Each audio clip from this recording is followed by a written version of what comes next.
Good evening, everyone. I'm going to call this meeting to order for the Brawley City Council, successor agency to the Brawley Community Redevelopment Agency. This is a special meeting for September 12th at 6 p.m. here at the City Council chambers. If we can have the roll call, please. Yes, sir. Mayor George Lava. Here. Mayor Pro Tem Ramon Castro. Mayor Pro Tem Castro advised me he will be running about 15 minutes late, so he's not here presently. Councilmember Don Warren. Here. Councilmember Gil Revelar. Here. Councilmember Luke Handy. Here. All right, thank you very much. And our city manager is on Zoom. He's joining us via Zoom, so he is online. All right. Our invocation by Councilmember Hamby, if you can please rise.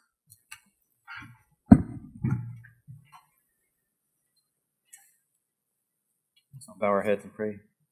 Gracious Heavenly Father, we are so grateful to you today for this day and for the group of people that have shown up here today to voice their concerns, to be present in the procedures of our city. We ask that you would watch over this meeting tonight, that you would bless each one of us and guide us, help us to make good decisions. We thank you for your hand of protection that is upon this city. We ask that you would continue to help us progress and that good things would continue to come for the city of Brawley. We thank you for your many blessings. We ask all this in Jesus' name. Amen. Tommy, would you lead us in the pledge, please? Certainly. Ready? Begin. I pledge allegiance to the flag of the United States of America and to the republic for which it stands, one nation, under God, indivisible, with liberty and justice for all. Thank you. And our city attorney, Bill Spearden, he will be here shortly as well. He's running behind. So we'll go on with city business. Thank you for the pledge and for filling in for the role. Thank you, Tom. Appreciate it. All right. The next item is the approval of the agenda, but there is an item that needs to be pulled for further consideration, and that is regular business item 6D by the request of staff. They are going to put it on a future agenda, but that's going to be pulled. So is there a motion to approve the agenda with the pulling of 6D? A motion.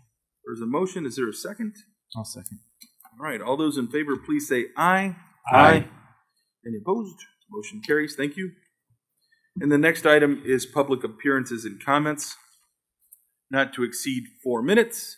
This is a time for the public to address the council on any item not appearing on the agenda that is within the subject matter jurisdiction of the city council. The mayor will recognize you, and when you come to the microphone, please state your name for the record. You are not allowed to make personal attacks on individuals or make comments which are slanderous or which may invade an individual's personal privacy. Please direct your questions and comments to the city council. Is there anyone here who would like to make a public comment on any item not appearing on the agenda? I think, Chief, you're looking? Okay. His item's on the agenda. Okay, all right. Public comment. There's a public comment. How you guys doing? Pretty good, thank you. Good. Ron Gray, Brawley resident. I come today. I believe I'm speaking for a lot of parents within our city that we have a traffic issue when it comes to our schools and pickups and drop-offs. I got a citation here a couple of weeks ago. I've never got a citation for where I park. I've been parking there the last 6 years, and I come to my car and there's a citation. It was the Western Alley on the 600 block by Phil Swing School. Like I said, I've been parking there the last 6 years, especially since Western Baptist Church, which we used to park at. There used to be an area right there, and I understand there's a liability concern there, which is why they closed the gates on everybody parking there. But now everyone's more scattered out, parking in front of residential homes, any place they can find parking. And it's just not us parents, too, or whoever's picking up their children, it's teachers, too, having to find parking. I'm specifically speaking on my area, which is Phil Swing. I know Whittier has the same issue, Oakley, Barbara Worth, you name it. I kind of ticked me off that I got a ticket. One, I didn't get a warning, or not even, hey, this year we're going to be enforcing these ordinances. There was no warning for me, and I'm assuming there's no warning for everybody else. I didn't get the memo. I've asked around to see who else got a ticket. I don't know how many citations were written this week, but it seems like I was the only one here. And if there's others, I would hope they would step up and come here and present it as well. I also I spoke with somebody on one of the board members on what we could do to ease up this parking congestion, and utilizing the school more efficiently as far as the north and south ends, as far as splitting up the grades and drop-offs. I wish I was more professional this week. I've been working graveyards, but I kind of did a little display. When I pass that around, it's more specifically Phil Swing. But the thing is that kind of irks me is if we're going to be doing citations for city ordinances, we should be doing it fully. We should fully enforce them, not half the time. I've seen companies, I'm not going to say any names, that parked in front of the donut shop and blocked 2 handicap spaces. I've seen trucks across the other parking lot, semi-trucks, and it clearly states in the sign, no parking big trucks. There's going to be, citations. Parks truck there all the time. So if we're going to be fully enforcing these ordinances, I think we should do it completely and not whenever we feel like it or we have the time. But going forward, I tried to fight this. I know it's $35. I could pay it. It's not about me wanting to pay it. It's more of I didn't get a heads up. People didn't get a heads up. And like I say on that display there, Western becomes also 3 lanes. It's a 2-lane road, but people pulling into the pickup, you get all this traffic all the way backed up to River Drive, and it's insane.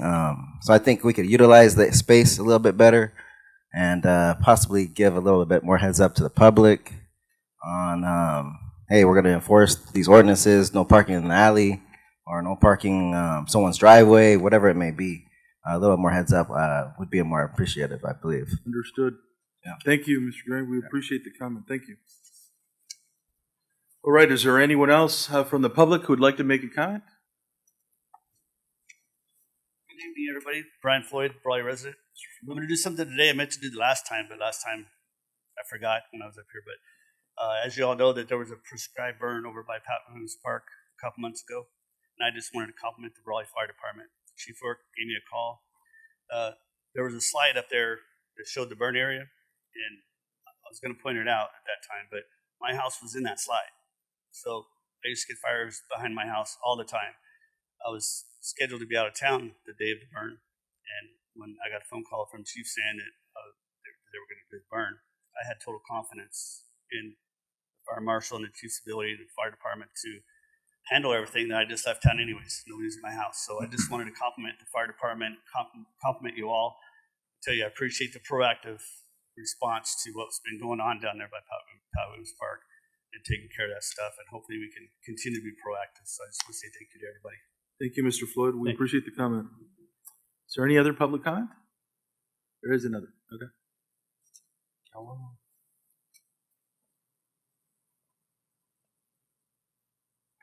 Good evening, Mayor Nava, members of the City Council, and members of the audience. My name is Guillermo Hernandez, representative with the Office of Assemblymember Garcia, here to provide you with an update on AB 918. The bill is currently on the Senate floor. As we speak, we anticipate it will return to the Assembly for concurrence and be at the governor's desk by the end of the week. I want to express my gratitude for your attention to this matter. We've had numerous discussions with you, as well as with community members of Brawley. We've also engaged in extensive conversations with leadership of Pioneers Memorial Healthcare District. We recognize that there are still questions circulating, fueled by information that frankly is not entirely factual. I'm here to address the latest changes in the bill, explaining the logic and rationale behind them. It's important to note that these proposed changes came from members of the Brawley community and from the broader community at large, both within and outside of Brawley. Let's be clear, this is not about who has more votes. It's about ensuring that all voices are heard in the formation of the new district. The bill allows for a transition period, including the transfer of assets, liabilities, licenses, and contracts. Pioneers and its 5 elected members from Brawley will continue to oversee the hospital until 2025. If necessary, our office is prepared to introduce an urgency bill for an extension if, however, all indications suggest that within a year and a half, the 2 healthcare districts should be able to transition their responsibilities to the new entity. This new body will ultimately decide the districts for future elections and determine the role of El Centro Regional Medical Center, which I can share that we've received a letter that shows El Centro Regional, the city of El Centro's intent for good faith when it comes to negotiation. The Board of Supervisors has echoed these sentiments, and members of the public who shared their perspectives in local newspapers have echoed similar sentiments. It's crucial to remember that Pioneers Memorial Healthcare District represents all communities within its jurisdiction, from Bombay Beach to Westmoreland, from Brawley to Calapat. When individuals elect board members, they do so with the understanding that they will represent all the cities that I just mentioned that are within the district. The representative from Pioneers in this district will likewise represent all of these cities. This is not a matter of pitting the North against the South. Thank you for your time and dedication to the well-being of our community. Well, thank you very much. A couple comments, if you wouldn't mind. I know it's not time for back and forth, but because the topic has been brought up today, I have had multiple calls from members of the public and from board members at Pioneers, and they're not necessarily in agreement with the language within that bill. Right. So, and their concerns with respect, and I'll be very specific, was the representation for Brawley and the votes that would be supplied to Right.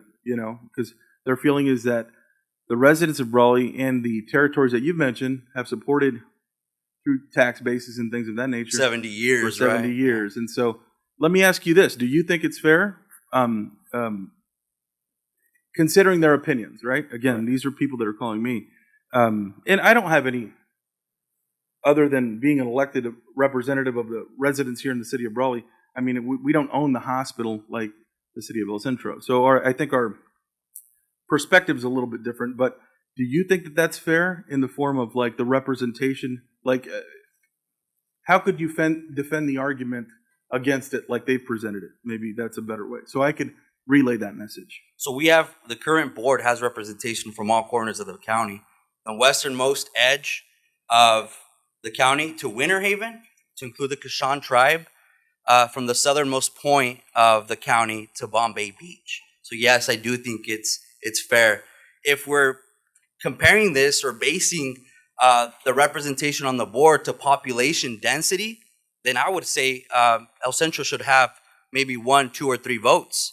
But currently, the representation from Brawley is based off the district map on Pioneers Memorial Healthcare District's website. But yes, right now, I do think that it's fair. But considering that they're the ones who paid for that representation, it hasn't been those other areas that you've described. So there is that imbalance, and I can understand where they're coming from. So I understand what you're saying, but I'm not in total alignment and agreement with what you're saying. That is, I'll state that publicly. But you have presented before us multiple times, and I do appreciate that you're bringing this to light. But not everybody is in agreement with that way of thinking. I can say that because I know I've received those calls. And we're going based off, and I encourage folks that are listening here publicly and online, public forums where Pioneers had embraced their position to expand the governance structure. I had heard the term taxation without representation. Well, we gave representation to Imperial. The assembly member gave representation to the city of Hopeville to include the Kashan tribe. This is just going based off what has been said publicly by both Pioneers Memorial Healthcare District and the County Board of Supervisors. Yeah, if I can add, it's one of those things where people are like, oh, it's changing, but it's because of the input and the feedback that's been consistent. I know, I think Hopeville and Imperial, I think, came from an op-ed, and then you included it. Now you're saying it's not. Yeah, to include op-eds. So I think, but I know Supervisor John Hawk stated earlier today, a willingness from or interest from the city of Hopeville to either share the representation with the Kachan, so the north end communities of Westmoreland, Nyland, and Calapat. Because I get that as well. When you look at the city of Hopeville having direct representation when Calapat, Westmoreland, and Nyland, with the population that exceeds theirs combined, not. Is that something that you assembly member may take into consideration? We actually spoke to the assembly member, better said, spoke to the president, chair of the tribe, of the Kashan tribe, and they've embraced their position, strong position, to support. They want a seat at that table. They want to have representation on that board. I think that'd be a conversation for maybe folks from Holtville with the tribe themselves. Right. Quite frankly, here we represent Brawley. I mean, we do. We're representatives of Brawley. I'm not a county representative. I'm a representative of the residents of Brawley. So that's my primary concern. But Councilmember Wharton, I think you had.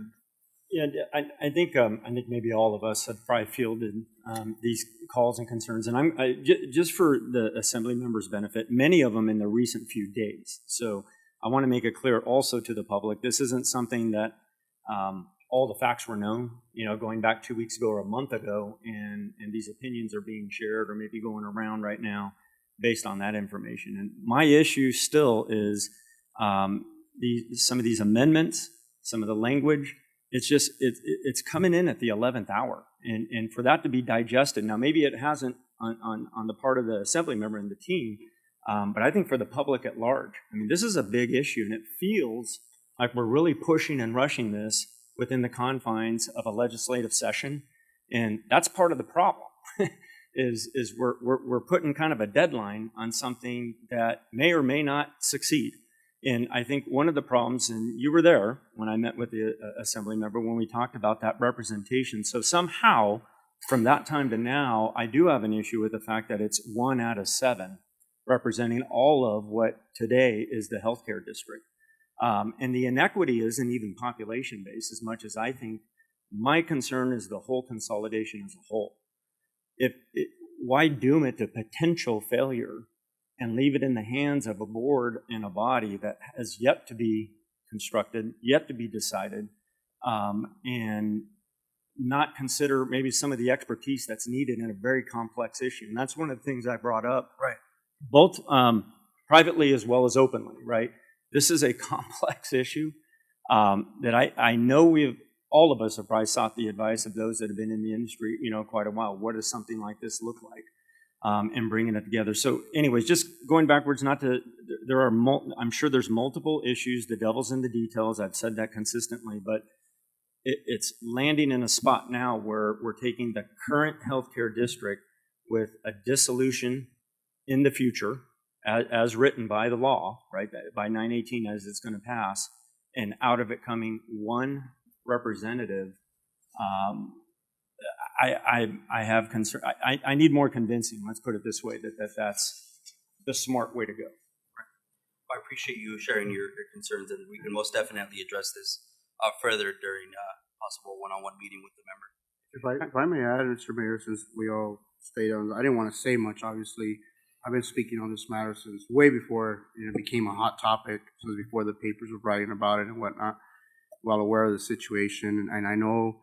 And I had multiple discussions with leadership at Pioneers, and I do recall when Pioneers was being expanded originally, and there was opposition to that, and I begged leadership to join because this was going to happen, to join the assembly member and help guide and navigate this legislation to make it fair and to make it, I guess, so that we could tolerate it, right? So that Pioneers would have a better shake, I guess that's what we're saying, right? And I recall the opposition, and I recall everything that happened, and it's been there's been so much turmoil around it and so much opposition from every party. I'll just say this. I've known the assembly member probably about 12 years now. I've seen the work that he's done in our county. I've read all the articles about it, things have been put on by the press and on social media by different folks. the way they're attacking our assembly member currently. I do recall all the money that he was able to bring down from Sacramento for geothermal, for the Salton Sea, for SDSU, and currently, I heard that Pioneers isn't having issues, but they also applied for this current round of loans from the state, received $28 million, as well as El Centro. And so we're watching all this unfold, and I get it, and I think it is concerning to say that, Pioneers was brought down to 1 vote. And I understand from the point of view where it was saying, hey, we have 1 vote for the North End. But looking back at this process, I always believed that Pioneers were the driver's seat and let it go. Could you explain to us, maybe perhaps give us a little bit of insight as to why the district went from being expanded, from Pioneers District being expanded to a brand new district? Right. So there was a period of time where we lost all communication. Our office lost communication. It was difficult for us to communicate with leadership from Pioneers. And at the same time, we had leadership from Pioneers running an opposition campaign, for lack of a better term, different public forums, different city council meetings, already opposing the bill. So at that moment, the assembly member decided to retract and do what the changes were during the time. And I've only mentioned that, and I only mentioned everything that the Assembly's member has done because there have been a lot of comments about the Assembly member not caring about the North End. But over the course of his career and his time in the Assembly, we've seen quite the opposite. And so that's all I have to say on the matter. And I agree. And I think one thing to take away the politics, our healthcare system needs a hard reset. I can say that from direct experience and speaking with others. Those who can afford go elsewhere, and those who can't, deal with what they have here. Unfortunately, what we have here is not right. And so our healthcare system does need a hard reset. And if this is a pathway for it, then so be it. Like I said, Mayor Pro Tem Castro said, I don't think it's lost on the Assembly member that this is one of the biggest bills of his career, and it's going to have real impacts on real people. And so, like I said, it's been changing because of the input that he's been receiving. So please reach out to where can they reach out to your office? Yeah, you can reach out at 760-355-8656. And one more thing, for the record, bills change all the time. Often I do my research on different bills from other legislators, and there's 5, 6, 8, 10, 15 amendments done to refine the bill to the best of its potential. So I often hear, well, we're on the 6th version, we're half a dozen amendments in, but bills get amended all the time at the legislature. So just wanted to make that point, and for folks listening in on Zoom and here in person. So thank you again. Thank you. Any other comments? I guess my final just on that was, I don't want it to be about 1 vote versus 2 votes as much as the importance being on the success of what the future total health system is going to look like. So it really does need to weigh into account maybe something that is going right. And I think I've said this in previous comments. We're in a lot of ways fortunate to have what we have. What we're trying to hold on to is to keep the health of the system that we do have. I've seen many other parts of the country that are considered rural that literally have 0 compared to what we have in our backyard. So this is all about not only hopefully coming out with something better. So it's all about the success of the total system. I don't want it to make it sound like it's just the interest of one section of the county. It's in order for this to succeed, it's going to be a complex solution. Right, for it sure. is, absolutely. And quite honestly, I'm no expert in the field. I'm not. So I rely on commentary, my own research, and things of that nature. But there are people that are obviously much more informed than I am, raising concerns, and I do represent the residents of the community, and so I want to make sure that I express my opinion as well on that. So thank you. Good afternoon, Mayor, members of the City Council, and community members. My name is Keith Bradkowski, and I'm formerly the Director of Surgical Nursing at Pioneers. I was also responsible for pharmacy, radiology, laboratory, and cardiopulmonary services. I'm here today just to speak briefly about, I've been a nurse for over 35 years, consultant, fellow of the Wharton School of Business, and so forth. But I'm here today because there has been much misinformation communicated out there. In fact, some of the information when this all first started I was encouraged by the administration of Pioneers, a number of directors, to write and fight this. And unfortunately, I was given misinformation. And I wrote the first article, which was called AB 918, Creating Bad Legislation. I then took the time and really learned about the legislation, and I was totally misinformed about what it was. For example, recently, now I'm not a member of Facebook, but someone showed this to me. Recently on Facebook, one of the board members posted the June financials for the hospital. They stated that there was over $1 million in profit. Well, if you actually look at the financials, total operating revenue was $131 million. Total operating expenses was $140 million. And that then you add on the non-operating revenue, which is the taxes and FEMA funds, which is $7.5 million. The loss was $1.9 million. It wasn't a profit of $1 million. If you're in healthcare, what you cannot count on, one should never count on non-operating revenue. You want an organization to be able to function on its own. For the month of July did actually manage to cover all of its own expenses without the added taxes and so forth that is received from the taxes. But I, for one, believe very strongly that Assembly Bill 918 will be a model for the rest of the state. It's innovative. I believe with my heart that it's going to be the best thing that this county will ever have. Thank you for your comments. Thank you. Thank you. Is there anyone else who would like to make a public comment on any item not appearing on the agenda? None. All right. Well, thank you very much for the engagement. We realize public comment is not a time for the back and forth dialogue, but it was has been presented multiple times, so we appreciate the conversation. Thank you very much. All right.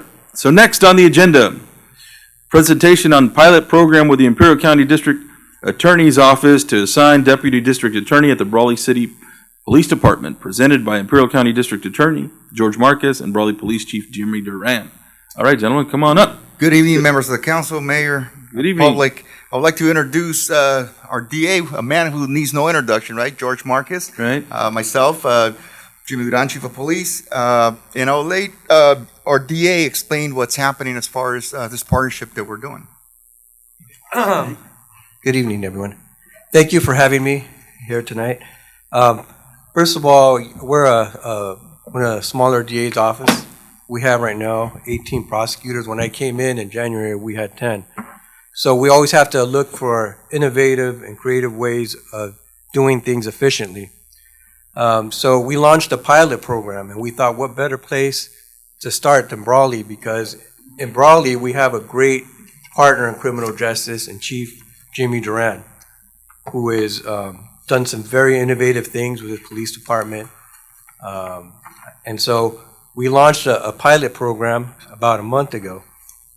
And so this program, essentially, it puts one of our prosecutors inside the police department for 2 to 3 days a week, and they basically serve an advisory capacity. So there's benefits, obviously, to both sides. But the most important thing is that the cases get prosecuted more efficiently, because questions get answered from the get-go by the police. So they may have questions regarding the case, they may have questions regarding the law, and instead of submitting the case to our office, then having us send it back and having to do more investigation, we take care of it right then and there. We're also able to supervise the interviews of witnesses and make sure the right people are being interviewed. We're able to review search warrants. We're able to conduct legal research for the police departments regarding any questions they have. And so far, and I talked to the chief, and so far they're very happy with the results. We're seeing some positive feedback from the police department and from our own prosecutors. And I think it's making a world of difference. And I just think it's a little thing, but it's something that I think the public needs to know about, because you're going to have a partner in us that's going to try to help you to the best of our abilities address the crime issues that you have in this city. And with that, I'll pass it over to Chief Duran. Thank you very much. I'm not going to agree that DA is not a little thing. You know, DA Marcus, it's an awesome thing you've been doing. I've been in law enforcement here in the county for 27 years. We have not seen that type of response in our county before. So I do appreciate what you're doing. It's not a little thing, DA. I want to thank you on behalf of the police department here in front of the public and our representatives here. So It's thank you for what innovative, you're right? doing. It's Very innovative, innovative, yeah. and it is very appreciated. So definitely, you know, it does merit an applause, you know, like, because it's something way beyond what we expected before. But you know, we're seeing a lot of good things happening as far as the DA's office and the partnership, you know, established not just with us, but with all law enforcement agencies in the county. So we do appreciate. I mean, everything the DA talked about, I went down the list. I mean, he checked all my boxes, so I can't say a whole lot. But it's really building a lot of trust between the officers and the prosecutors. As you know, everything's about having a team. You have no team, you can't just get things done. But when you have a team, it makes it happen, and that's what it's allowing us to do. So thank you for this time.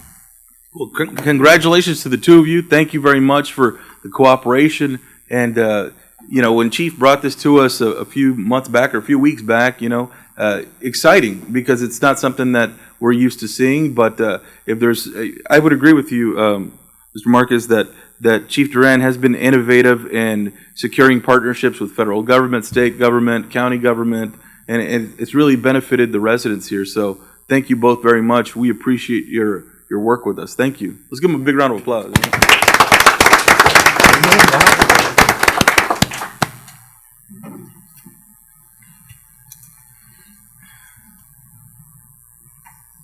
Anna Prince, everybody. Anna Prince. Come on in. Yeah. All right. Here we go. So thank you again. District Attorney Marquez and Police Chief Duran. Thank you very much. The next item is public appearances, comments, presentation of proclamation declaring October as Domestic Violence Awareness Month, presented by Gina Vargas, Executive Director of Women Haven. So, yeah. And there is a proclamation that I will be reading here, but if you would like to come up, maybe present a little bit and tell us about the organization and Good evening, council members and Mayor Nava. It's nice to see you, Ramon, too. Nice to see you. I used to work here a little bit a time ago, so I still feel Brawley as, part of me, and I thank you guys for that opportunity. My name is Gina Vargas, Executive Director for Women Haven. Women Haven is one of the places where I started. Women Haven has existed for 45 years in the community, starting in Hopeville and making its way to El Centro. And so this year, we wanted to do something differently and to see how we can make it an all-inclusive, because domestic violence has no barriers. It doesn't discriminate. And so not only do we serve those in El Centro, but we could see that it also impacts all of our communities. And awareness is plays a key role if we're going to end domestic violence or bring awareness and how to end it, or link individuals who are going through domestic violence to the appropriate services. And Women Haven is that source. And so we are thankful for the community support that makes it happen, because Women Haven cannot make it on its own. We need you to be able to be aware and to gather the knowledge of what is domestic violence. Most people just think it's physical bruises, but it's more than that. It can be emotional as well as the physical. It's not only that. So there's many aspects of domestic violence, and so it's going to take us to be informed and to know where you can link, whether it's your neighbor, your cousin, your niece, because one day someone's going to ask, this is happening, and you could say, there's an agency in El Centro called Women Haven. They have great advocates there who know all about this and can help you, walk you through the whole process. And so that's what we do there. There's stories about individuals who come through our doors, and, there's tears coming down their face because they're thinking like, oh my God, the advocates at Women Haven are angels. They're truly angels. Without their support, we don't know what we would have done. because it is a lost road, but they don't have to be lost if you hold their hand and guide them to the right location. And so that's why we're here this year, to engage Brawley, to be a part of that, to proclaim October as Domestic Violence Awareness. We're excited that we're in here in September, because when we're going to try to see how to get Brawley engaged to be able to participate in the events that we do put on throughout the month of October, and try to see if we can put some signs out here so that individuals know about Woman Haven, become more aware of domestic violence, and that together we can end domestic violence. I do have Christian Gambo here. He is our outreach coordinator, and he would like to share a couple of activities we're having for the month of October. Hello, good afternoon, everyone. My name is Christian Gambo. I'm the homeless outreach worker and also the coordinator for Woman Haven. I would like to present the events that we're going to have on October for Domestic Violence Awareness Month. If I can pass out flyers regarding the events, that would be great. That way you can also have them with you, and if you would like to share them with anyone else, that would be great. So our Domestic Violence Awareness Month will consist of our second festival against domestic violence. This is our annual event that we have on October. We're having resource table, community agencies, food vendors. We're looking for sponsors as well. During this event, we'll be also there having our superhero theme, which is also be a hero for a cause. This is our theme for the event. We will be having this event at the Imperial Courthouse from 10 a.m. to 1 p.m. And like I said, we invite you, the city of Brawley and all the members, to participate, to join us during this day, and also the community to join us during this day, so that way we can gain awareness together and to gather together as a community to end domestic violence, not only in El Centro, but also in Imperial County. Thank you. Well, thank you for coming out here. We appreciate you. And I know you've been working on this for many years, and we appreciate you coming through here. Let me ask you a question. With respect to, like, obviously you're seeing people in maybe a very low point in their life when they're going through issues at home or whatever it is, right? When they're coming to you, how are they coming to you? Is it like, are they being referred to by family members? Or are they being referred to by organizations? Like, how can we help get people, like, the services that you provide? How do we do that? It's through individuals that know, and I do want to thank, the Brawley Police Department for knowing and being aware of our services. It's important for, if they get respond from the Brawley Police Department, that maybe they have our cards to be able to give that individual, and they do. They give them a card saying, this is Woman Haven, or we also work with the district attorney. We have a domestic violence response team, and so that is a great program as well, to where they're becoming informed when an advocate can come on scene if needed, to be able to share information about Woman Haven or their choices, so that they don't feel that they have to stay in that relationship. So it takes everyone to be able to be engaged with that. It would be great if we could put some of our flyers, our brochures, maybe at the library, or maybe some here, if you guys have a bulletin board, that we can be able to put that there, so as people walk by, that they could be informed and share that information as to what is Woman Haven, the safety plan, and to become a little bit more informed that way. All right. Gina, real quick, I'm sorry, I might have missed it. If somebody's seeking your aid without involving the authorities, is there a mechanism for that?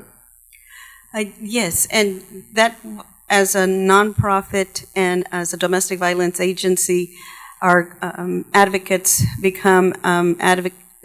go through a 40-hour training, become a DV counselor, and through there they have a special holding in that, to where they don't necessarily have to go and necessarily be a witness of what that person shared with them, to be a witness, to take it to necessarily to the authorities. They can still hold that privilege from that victim to a certain degree, sure.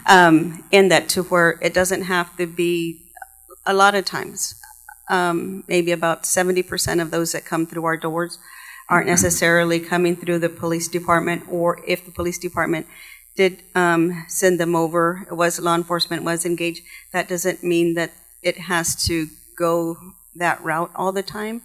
that they could just come in and seek services, whether it's counseling. We have a counseling department through our wellness program. That was not me. Through our wellness department, where we have therapists where they can seek therapy. We also have the advocates, and we also have emergency shelters where they just need to flee and go in directly into a shelter. It doesn't have to be reported the other way. So they can enter into your services and they can go from there. Correct. Right? Yeah, okay, very well. Well, thank you again. Look, I'd like to read the proclamation. It's been drafted. We're going to present it, and it's for a proclamation to make October 2023 Domestic Violence Awareness Month. So, whereas the crime of family violence violates an individual's privacy and dignity, security, and humanity due to the systematic use of physical, emotional, sexual, psychological, and economic control and/or abuse, including abuse to children and the elderly. Whereas the problems of family violence are not confined to any group or groups of people, but cut across all economic, racial, and societal barriers and are supported by societal indifferences. Whereas the impact of family violence is wide-ranging, directly affecting individuals and society here in Imperial County, throughout the United States and the world. Whereas in recognition of the important work done by the family violence advocates and programs, we do hereby proclaim the month of October to be Domestic Violence Awareness Month in Imperial County and the City of Brawley, and urge all citizens to actively participate in the scheduled activities and programs to work towards improving victim safety and holding perpetrators of family abuse accountable for their actions against individual victims and our Valley community. Now, therefore, be it resolved, I'm George A. Nava, Mayor of the City of Brawley, and on behalf of our governing body and the residents of Brawley, do hereby proclaim October 2023 as Domestic Violence Awareness Month on this 12th day of September 2023. So here's the proclamation. I'd like to present it to you, and congratulations. And thank you again for coming out here and providing input and helping the women that you impact in a very positive way. Thank you. I did want to make a note that victims of domestic violence, there's men and women. There is an increase of those men coming forward to seeking help because they are a victim, although it was not at some point the norm for individuals to come out, but we have seen an increase, and that is great because domestic violence it impacts everybody. It impacts everyone. I did want to ask, we have our retired Judge Uoa to come forward. He is on our board of directors. Judge. And perhaps he wants to say a few words. Honorable. Big round of applause. The honorable. Thank you. No, if you could share your thoughts as well, please, Judge. Well, just very brief. First of all, I got to say the last time I was in this building, it was a dump. So Okay. you've done a great job. Well, not much has changed, this right? building. Yeah, right. Some things have changed. Right. Very little, but it's good. I understand. It was he was here 4 weeks ago. Yeah. I just want to thank you for this proclamation. Very well written. It's domestic violence is such a complex problem. It's cultural problem. It's a economic problem. It's a political problem, and we all cannot stop learning more about how it works, how to combat it, and how it affects us. So I want to thank you for outreach, and I'm new to the board of directors of Women Haven since I'm retired. I'm unemployed, but I would say that there's a community-wide partnership with police, with prosecution, with social services, with probation, with the public at large, with churches. People are self-referred, people are friend-referred, family-referred, police-referred from the different agencies that work together, because this is such a big problem that we're all struggling to understand and to deal with. So thank you for your support. Thank you. And you bring a wealth of knowledge to that board. You know, your experience, your knowledge base, your judgment, all of those things are very important. So that's good, you know. So thank you. Let's all go down. I want a picture with the judge. Are we going down it? Yeah. All right.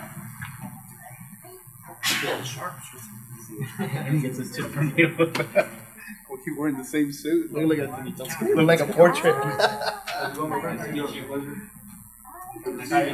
to meet you. Pleasure. No worries to see you. It's been a long time. Yes, I'll. Okay, let's see if we can get some. That's regular. I'm Castro. Oh, this one. All right.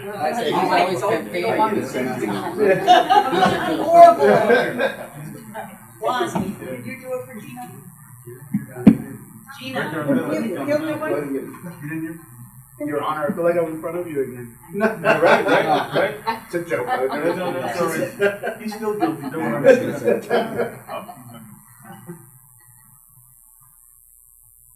One, two, three. Thank you all very much. Congratulations. And thank you. Hi, Gina. How are you? I'm Tommy. Hi, Judge. Good to see you. All right.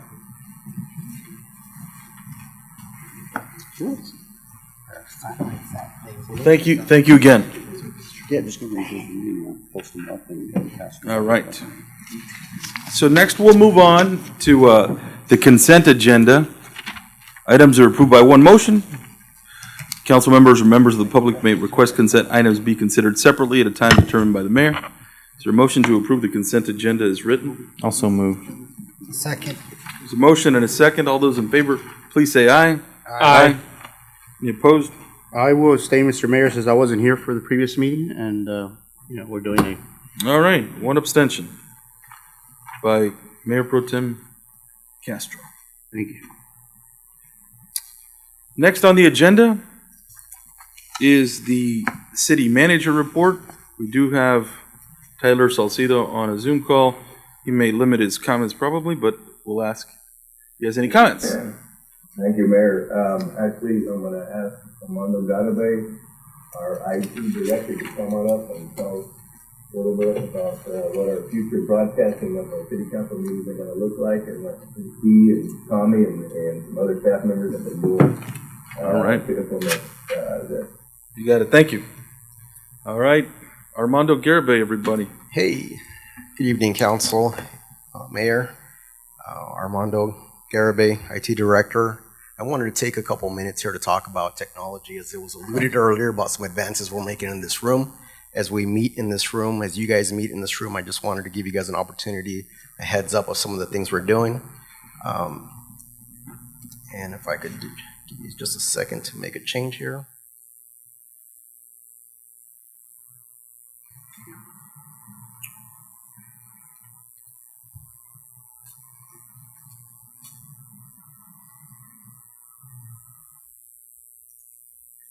No pressure, but make it work. Yeah. Huh? Knowledge. Can you contact IT? Right? Right? Wait a second. Right? Oh, hey, what's up? All right. Here we go. So as you can see, let me close this out. At the back of the room here, we installed a camera here. And what this signifies is we can use it more, not just only conference rooms, but we can also use it for virtual meetings in a web room. And the reason this camera is can be very beneficial is because we can also control, just like our videographer, some of these settings for us. So I just wanted to take that opportunity to tell you, just like the previous judge mentioned, that we're making a lot of changes in this room, and this is one of the changes that we're making. Right? We want to. That is a forever zoom in. That is like It's Inception, right? Yeah. Now look away and see if the room's still spinning. All right. There we go. So yeah, if you guys have any questions, I can answer them for you. But again, resolution is very good. I just want that is a 4K camera.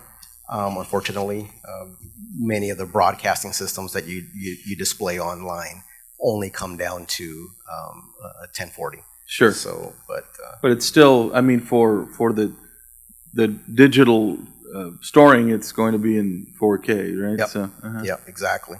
So, yeah. Any questions? No questions at the moment, but and you will be monitoring that back there. Will you be controlling the feed? So, or who will be? We could be. We're looking at getting the systems more automated for whether you guys approve to have it for council or for other meetings, and we just started similar to what the sheriff's office is doing. I'm sorry, the county County? is doing. Something along that nature. We are still few weeks, maybe months before we roll it out. We do have a lot of the hardware already here, but I wanted to give you an opportunity to let you guys know what we're doing. Good work, Armando. And great job under pressure. I mean, you made it work, you know? So, you were even like, man, this better work. Oh, yeah, my a little goodness. bit. A little bit, huh? A little bit? Yeah, a little bit. just a little bit, yeah. A little bit. All right. I'm Well, that's having great. trouble getting the other camera back online, There so we go. we may have to We're switch gonna have today. to, yeah. No, we're good there, right? So, I'll give you a moment to do that, and you All take right. your time to do that. Thank you. Thank you very much. All right. Well, thank you very much, Armando and Tyler, for the city manager report. Next item is the study session, item 5, and that is update of downtown Main Street area concerns on noise levels, decibel readings, data collection, and potential ordinance revision. And so, presented by Jimmy Duran, Police Chief, and Tyler Salcido, City Manager. Chief Duran. I brought some backup, Mayor. So. There we go. All right. You've been doing that a lot lately, You even brought the DA and everything, Right. It's like, Well, once again, good right? evening. And a judge. Mayor, The judge, the yeah, judge, like, right? Hey, man. I'm rolling heavy this time. I know. I'm like trying to behave here. It's like, Well, as you know, we've been tasked to do some sound level readings. And first of all, I'd like to thank Chamber of Commerce because they provided the tools that Sergeant Garcia is going to showcase today. And that was to be able to get the proper readings around the 805 Restaurant Bar, which is located at 550 East Main Street, as you know. And we actually took some sound readings from there, inside, all around, all the way up to Ciudad Plaza. So on Thursday, the 7th, we took some readings. Friday, September 1st and the 8th, we took some readings. Saturday, the 2nd, the 9th, we took some readings. September 10th, we took readings. August 31st as well. The times we took the readings were, I don't know if we can put that PowerPoint up. Thank you. We actually took most of the readings between 10 p.m. and 1:15 a.m. So, and again, so these decibel readings were obtained over the course of a 2-week period. And it should be noted that the days that we took the readings were also, let me see if I can click it here. Okay, here, we're right here. Okay, so when we took the readings, it was only a DJ or a disc jockey. That was not a live band, so we need to take that into account. We were trying to catch a live band, but of course we don't control that. That's up to the business. We're just trying to go at random times and different days just to get a feel for what was happening. And of course, we did use a proper sound level reader or meter. And I'll let Sergeant Garcia talk about what we did and how we took the readings, and he'll be able to explain a little bit more. Sergeant Garcia.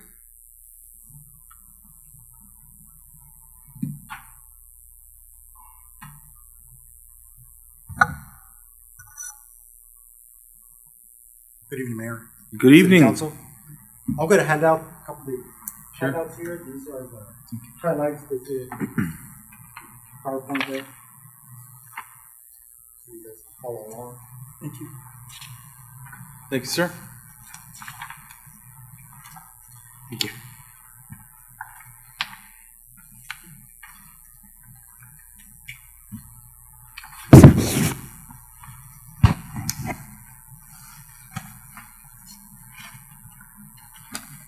Okay, so the sound level meter or reader, I call it a meter, but it's a meter.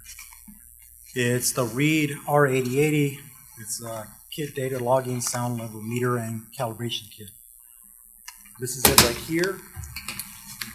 You might have seen me throughout the meeting. I was taking it out and taking some readings, so just get a general idea of what the readings were in here.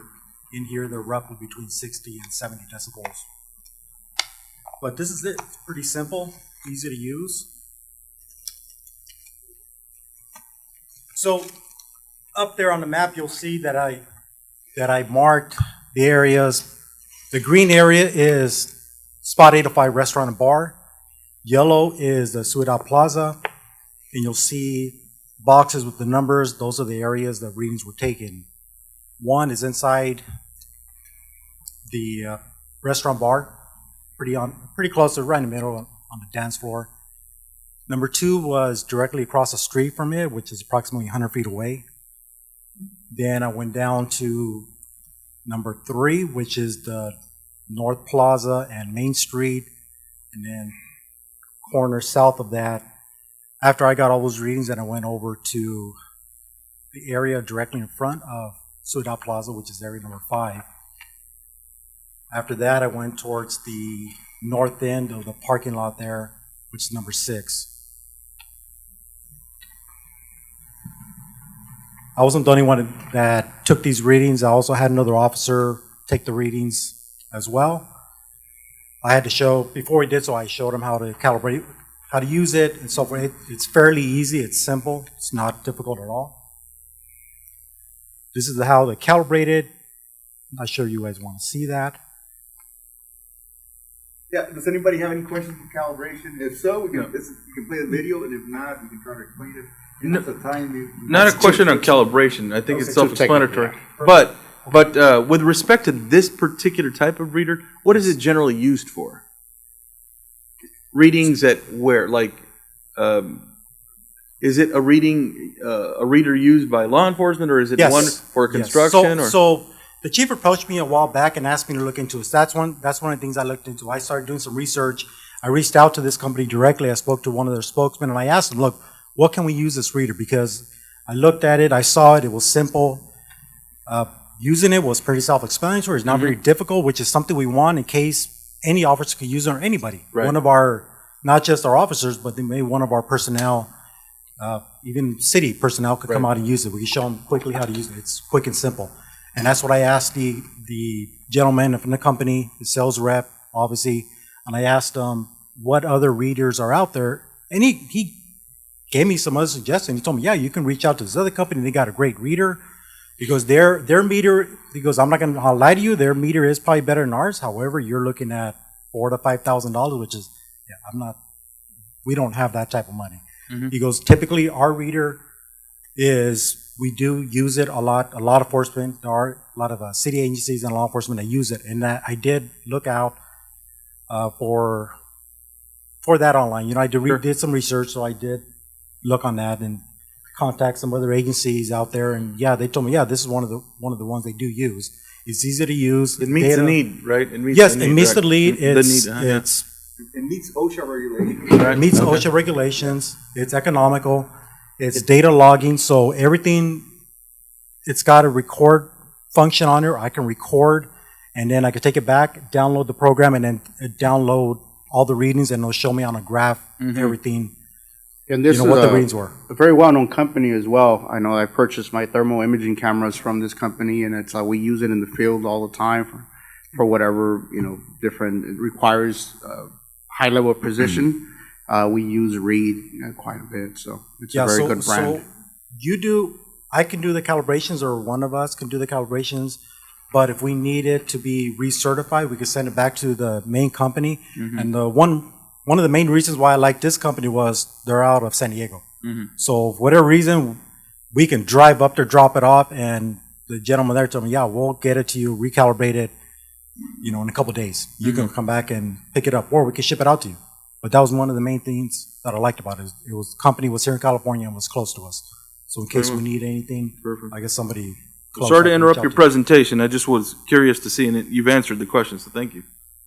It should be noted, Mayor, that in addition to these locations, Sergeant Garcia did attempt to make some contact with some of the residents and tried to get some readings inside some of the apartments there, but he was not able to get permission to enter. Sure. We did try to contact Mr. Machado to see if he would access or give us grant access through both him being the manager and talking to people, but we were not able to get a reply. Is that correct? Yes, I reached out several times and I didn't get a reply from him.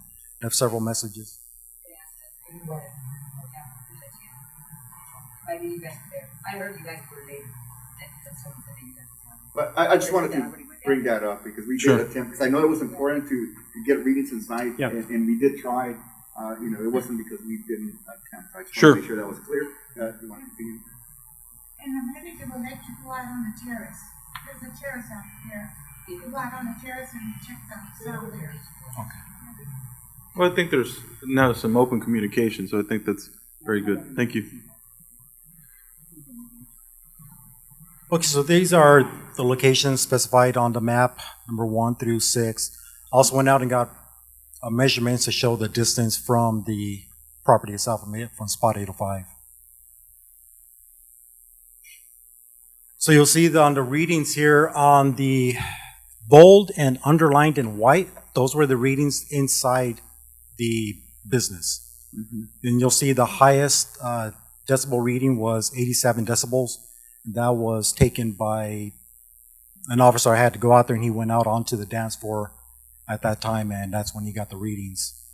Did he stay for the whole song, or he was just there just for like part of the? Right.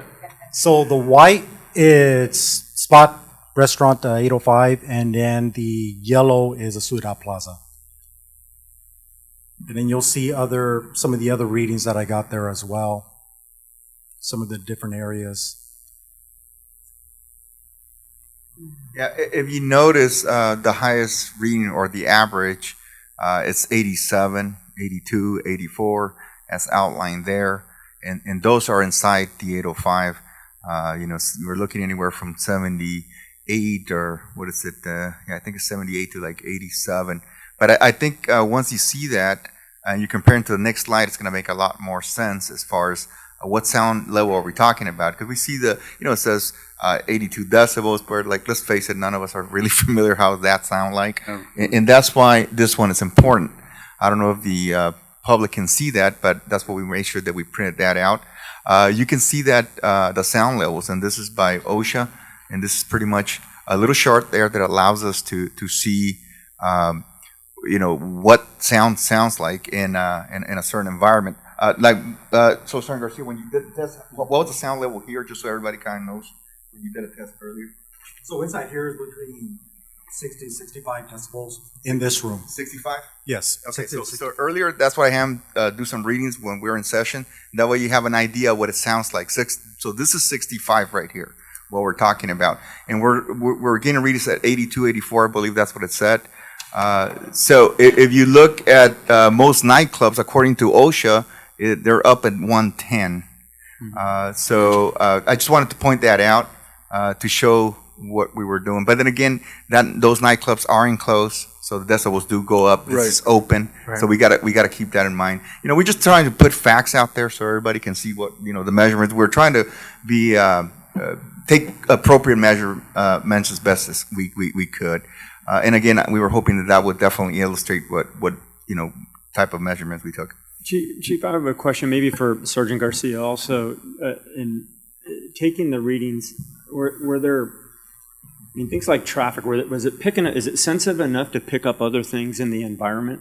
Downtown, for example? Yes, so when we went out there to take the readings, we tried to do it for duration of 30 seconds to a minute, depending, because so you'll see on the map, on the readings before, that's a range. So the range is, if I turn it on right now, it's going to be jumping back and forth. Right. It's going to be giving me this range, and then what it does, it calculates and it'll give me the average. So that's why I didn't want to stay out there too long, because then it was just going to give this huge range, and it's not as accurate. It's not going to be as accurate. Yes. So I will say, not only when I first got it, I did go around town. It's a new toy, right? Going around town and checking readings throughout the city. I did go park on Main Street in front of City Hall for about 5 minutes. Turn the vehicle off. 5 minutes because it was hot.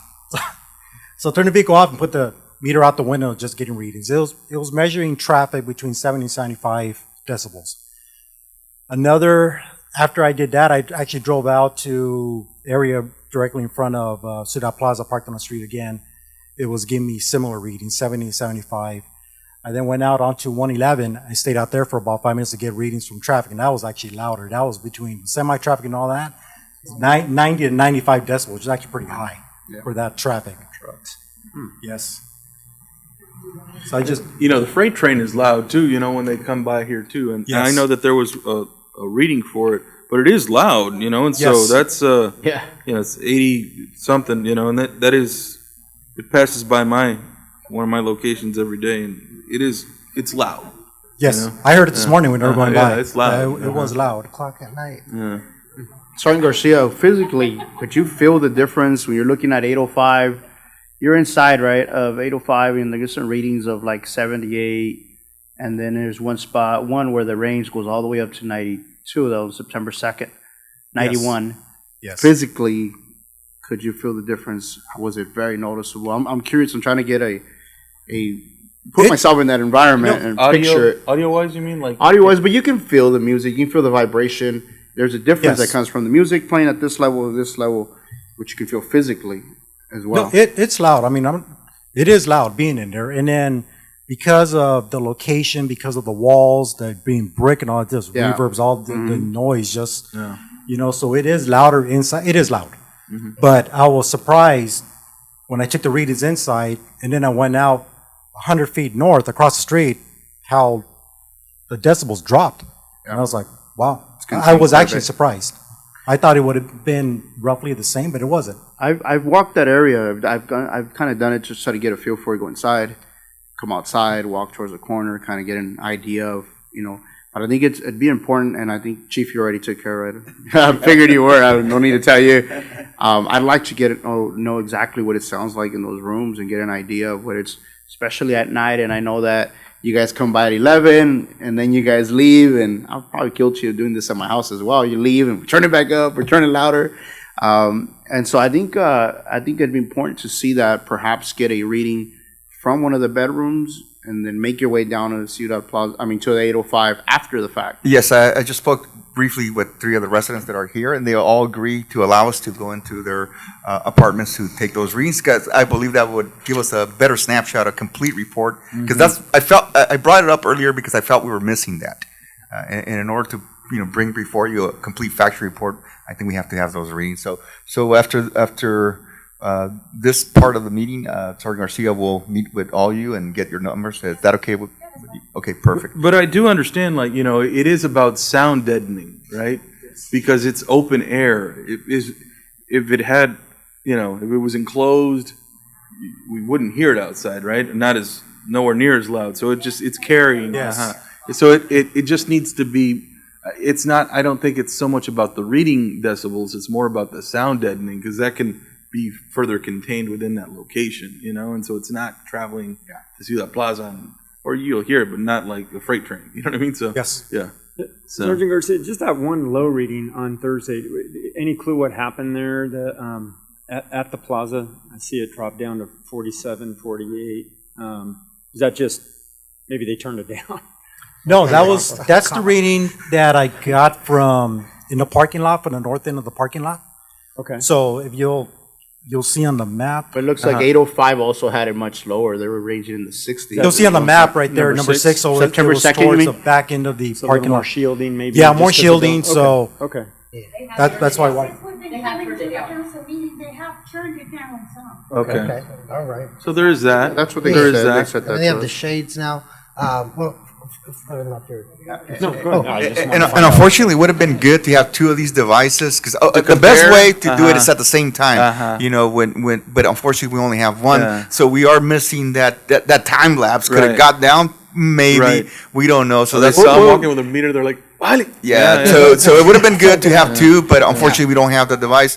Device was, like I said, the chamber did buy for us for our use, and it was $800, so it's not cheap. We so. just need to buy Yes. one and Well, get this over first, with. thank you, Chief, and thank you to your men for not just the financial investment, but obviously the time to put in.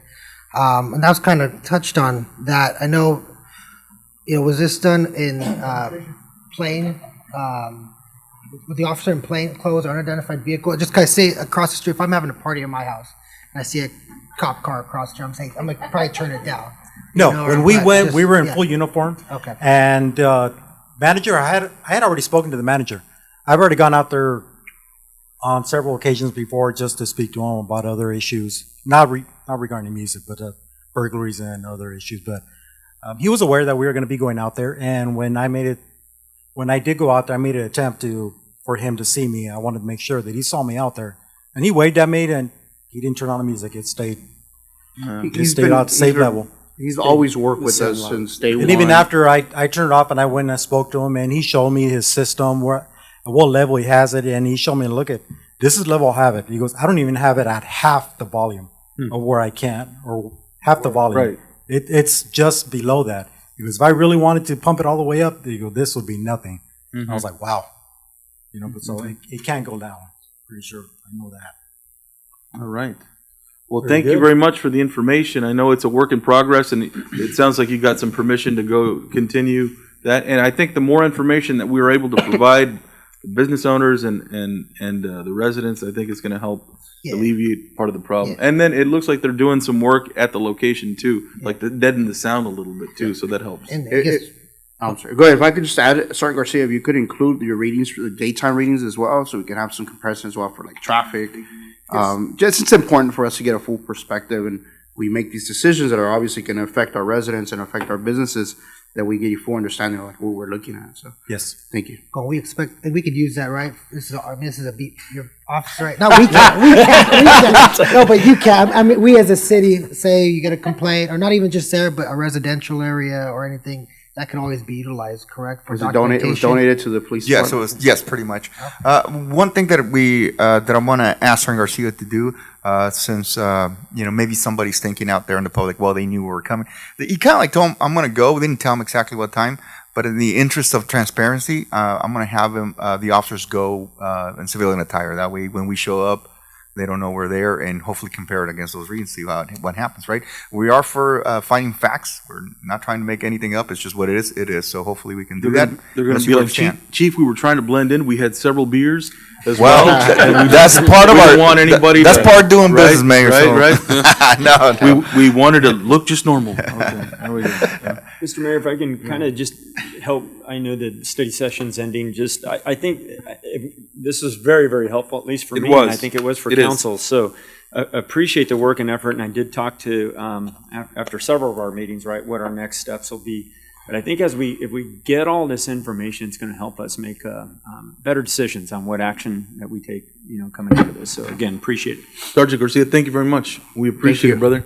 I know it's hard work going out there to deal with the public like that, so we appreciate it very much. Thank you, Sergeant. And I know you've been doing work around town because I've gotten calls about it, so appreciate I appreciate that too. Appreciate taking my call as well. The first stripes. There you go. There you go. Yeah. No, I do appreciate you. Thank you. Thank you. And great work. I think we got to point out as well, especially the Snore folks, before you leave, is that you guys figured we weren't doing anything. Councilmember Warren is super busy on this matter. And I wasn't talking to you. Care. I wasn't talking to you guys or anything. No worries. I'll just keep talking. It's on record, anyways. I will say that Councilmember Warren has worked extremely hard on this. Sergeant Garcia as well, our police chief, and others involved. But it's not a simple process, and we're not just gonna, jump because somebody says jump. We got to do our due diligence. And Councilmember Warren, thank you so much for your work and being as busy as I am. I just not engaged in that process anymore. But appreciate all the work you're doing. You're at a 90 right now. If you could bring it down to a 70, you know what I mean? I'm trying. Right? I really am trying. I'm sorry. Classroom chat. Right. Yeah. All right. Well, thank you again. Appreciate it very much. Thank you. All right. Thank you very much. All right. So next on the agenda is regular business, and we're going to try to go through these in a relatively rapid fashion. Thank you all for your time and for your patience. So thank you all. Regular business discussion, potential action to approve street closure of Catacol Drive at Catacol Park for the annual Best Steps Forward Soapbox Race. Event organizers further request waiver of the city street closure fee, presented by Rachel Fonseca, Parks and Recreation Mr. Manager. Mayor, unless there's any questions, I know this is a reoccurring event. I think this is the third time, so I want to go and make a motion to move forward. There's a motion to unless approve. There's any questions, I'll second. you could leave it. There's a second. All those in favor, please say aye. Aye. Any opposed? Motion carries. Thank you. See, that was rapid. See, that was good. Way to go, Rachel. Way to go. Good job, Way to Rachel. go. And that was at a 70. So that was good. All right. Next item on the agenda, potential action to award a contract to I think it's Andrade Construction for the bathroom renovation project of Fire Station Number 1. Authorize the city manager to execute this agreement and all supporting documents in the total amount of $260,422.69 to include the 10% contingency presented by Fire Chief Mike York, Brawley Fire Department. Good afternoon, Mayor Nava, members of the council, public. On behalf of Chief York, I'll be presenting this request for approval for improvements to the Bachelor Station 1. As you guys know, Station 1 is an old building and is not adequate for the level of services that we provide and the level of staffing that we have currently. So it's been determined, obviously, upgrades is for expansion are needed. So this is what the staff report includes in there, the cost and everything. So we're looking for you guys to award this contract. Thank you very much, and thank you for all the work that you're doing for the city of Brawley. I always appreciate the conversations we have and the work you're doing. I did visit Fire Station Number 1 about 3 weeks ago, and I'll tell you, it needs some work.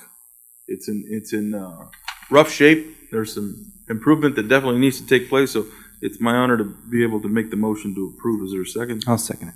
There's a second. All right. Any discussion? All those in favor, please say aye. Aye. Any opposed? Thank you. Congratulations. Thank you.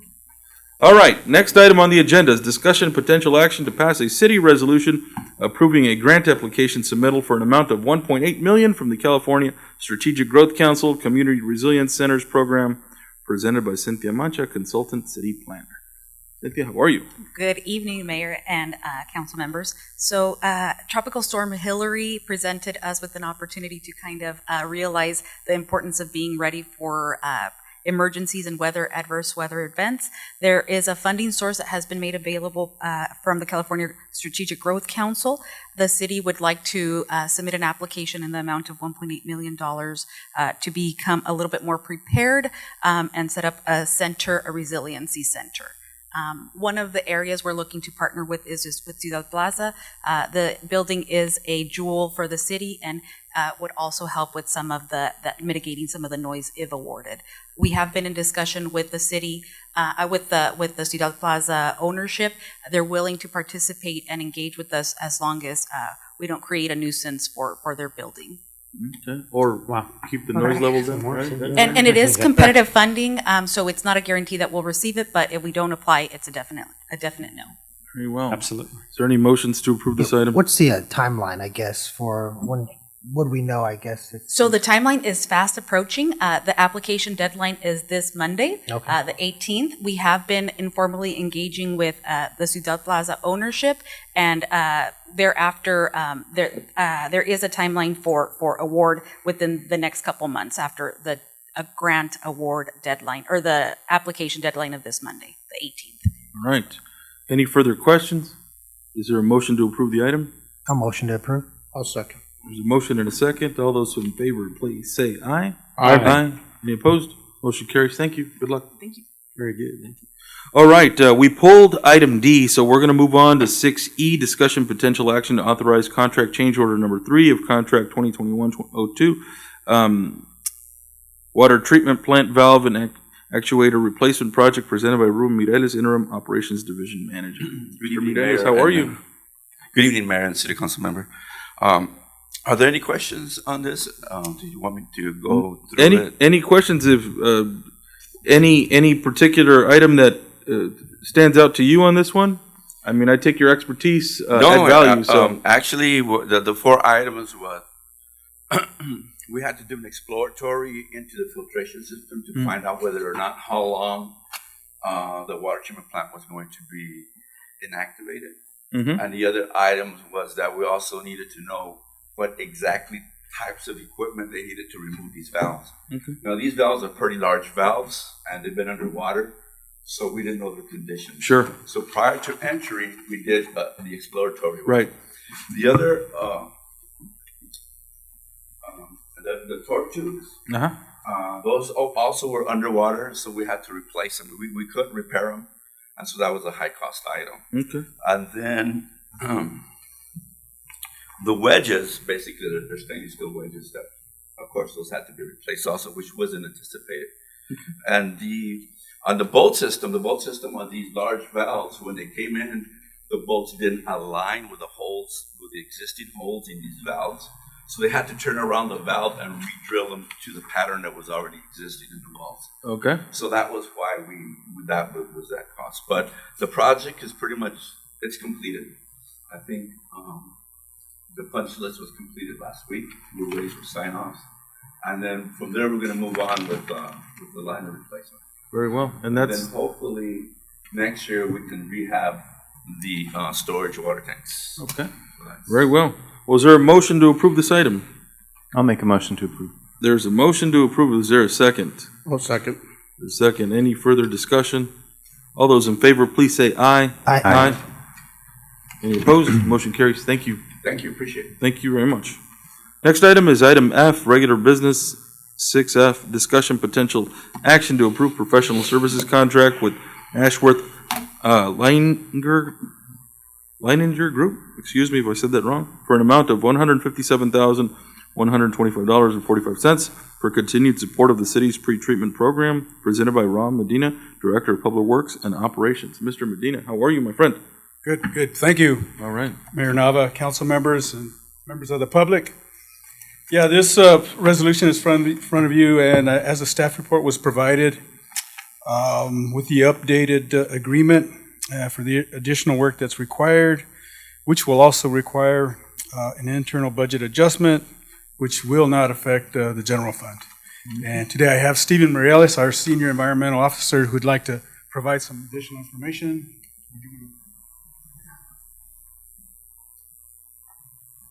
Hello, Mayor, members of the council. Thank you for having me speak today. So we, in 2020, did evaluations of multiple consultants for our wastewater and pretreatment program. And so we evaluated 3 main consultants, and we decided to go with ALG as being the most qualified. Between 2020 and 2021, we faced a few challenges with some of our industries, and we requested some additional assistance with Apex, which is an engineering firm that specializes in wastewater treatment evaluation of systems. Through our consultants of ALG and Apex, we deal with consulting issues for wastewater as it deals with our 3 significant industrial users, which are Pioneers Memorial Hospital. We also have Glorian Farms, and then One World Beef Packers. So this budget helps us understand the complex systems that are going on within the wastewater that's coming from those facilities and how they impact the city's wastewater treatment plant. They're also assisting us with making sure that we're in the good graces of the state of California, that we're meeting our requirements on our wastewater plant, and then also helping us with updating our local limits as well. We've continued to face challenges with some of our industrial users, and so with specifically with our hospital, we still have issues with copper. With Glorian Farms, we're still experiencing some issues with their mechanical systems and how they're processing the corn. And then also with One World Beef, we recently had some issues with ammonia. And so this contract, although we're asking for a budget adjustment, what we're doing is we're making sure that we have enough funds, so in case we do need to evaluate more of these complex issues, that we're able to support our industries. Really, we should be looking at this money as a support for our community in making sure that we're going to continue to be able to meet our requirements for our wastewater discharge. So the monies are there for us to be able to have these special engineers and consultants to make sure that the city is going to be able to take the wastewater discharge from our major industrial users. Thank you. And with respect to those users, you mentioned 3, and they've had some recent issues. Anything to be concerned about moving forward, or does it seem like those issues that were of concern have been addressed? I know it's off the topic there, but just... Yes. So right now with the hospital, the copper issue, we're working with the hospital to address infrastructure changes. And so the hospital has been very cooperative with us. We've had communications with them, and they're moving forward with the infrastructure upgrades that the city has identified as being needed. With Glorian Farms, we're seeing that they are struggling with their equipment. And so we are nudging them in the right direction to get them to make sure that that equipment is being maintained properly, which is the main issue with that facility. One World Beef Packers recently had an issue with ammonia spikes, and that faced a significant challenge for our wastewater plant. We issued them a notice of violation, and they have responded to us, and we're in the middle of negotiating with the facility to enter into a consent agreement for them to address the issues. So we're seeing that the ammonia is trending in the right direction. And so it is going lower, but it's still very elevated, and the facility still finds itself in violation. But we are seeing that there's improvement. Improvement, right? It's improvement, yes. Good, and it looks like the relationship is a good one, where you're working well together, right? Yes, I think that the facility, based off of our conversations with management, they are taking a very proactive stance. It seems as though with staff changes and changes in operation, that some things slipped through the cracks, but now we are in a position to where I think we're addressing the issue, we've identified the issue, and we're now moving in the right direction. Fantastic, well, thank you. All right, so with respect to this item, 6F, is there any further conversation from council, or is there a motion to approve? I'll go ahead and make a motion, Mr. Mayor, to approve, and with just a quick comment, it is noted under the fiscal impact also there was some realized savings. I believe that's noted in here, and that's helping to fund approximately half of this. So with that, I make a motion to approve. Is there a second? I'll second. There's a motion and a second. All those in favor, please say aye. Aye. Any opposed? Motion carries. Thank you very much. Thank you. All right. Thank you. All right, next item is for informational reports. It's a monthly staffing report.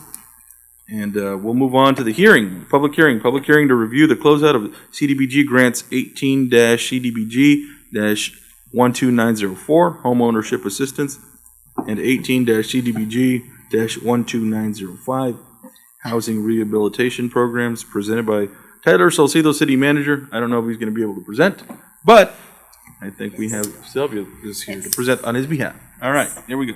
Good evening, Mayor, members of the council. I'll be assistant with this item. Sylvia Luna, Acting Finance Director, on behalf of our Economic Development Department and our City Manager, Tyler Salcido. So we're here tonight to conduct a public hearing process for the closeout of two community development block grant programs, which is 18 CDBG 12904, home ownership assistance in the amount of $250,000, and 18 CDBG 12905, housing rehabilitation assistance program in the amount of $250,000. In 2018, the City of Brawley was awarded with these grant projects with the goal of assisting Brawley residents with the purchase of single-family homes and other home-related rehabilitation projects. Unfortunately, for the home ownership assistance program, this program was not successful as no applicants qualified for the program.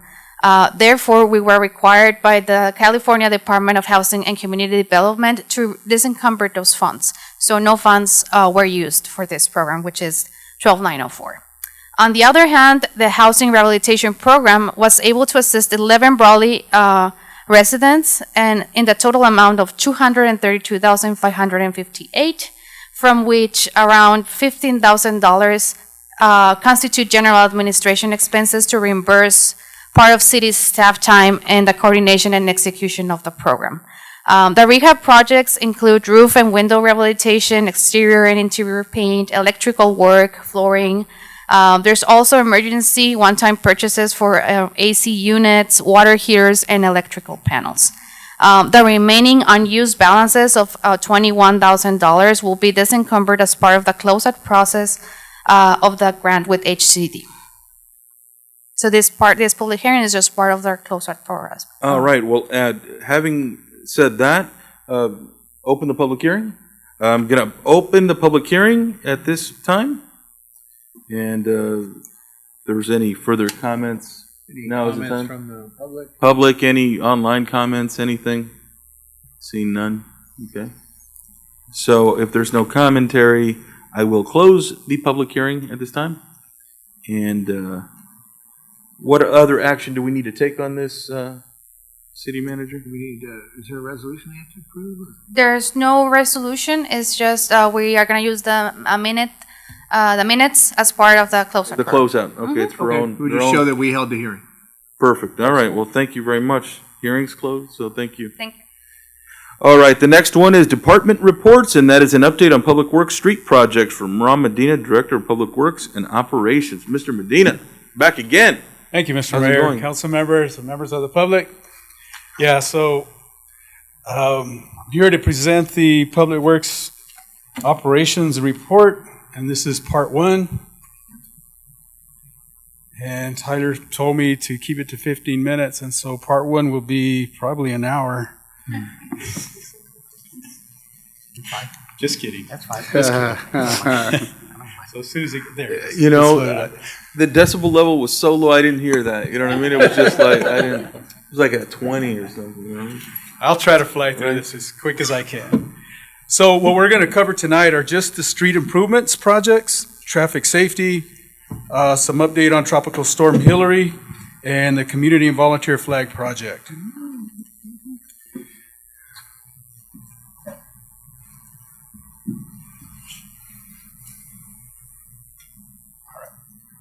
Get the hang of this. So for the list of projects under the current projects that I'll be identifying today are Legion Street, Western Avenue, and K Street. These 3 streets are under construction right now and nearing completion. So we're looking at probably within 30 days of completing everything on all 3 of these streets. And I know City Manager Salcido is working with the City Council on some type of grand opening for these streets. Yeah, so I'd like to. That's I talked to forthcoming. him about it. Yeah, Yeah, that's it's forthcoming. fantastic. Thank you. Okay. And then, so the next 3 streets, 2nd and 8th Streets, 3rd Street, and C Street, these are all under design phase. And I'll provide additional information on the, when I come to each one of these streets. Oh, wrong way. Okay. Next streets are Main Street improvements, which is probably our largest and most complicated, but yet will be the most fulfilling project that we're going to have.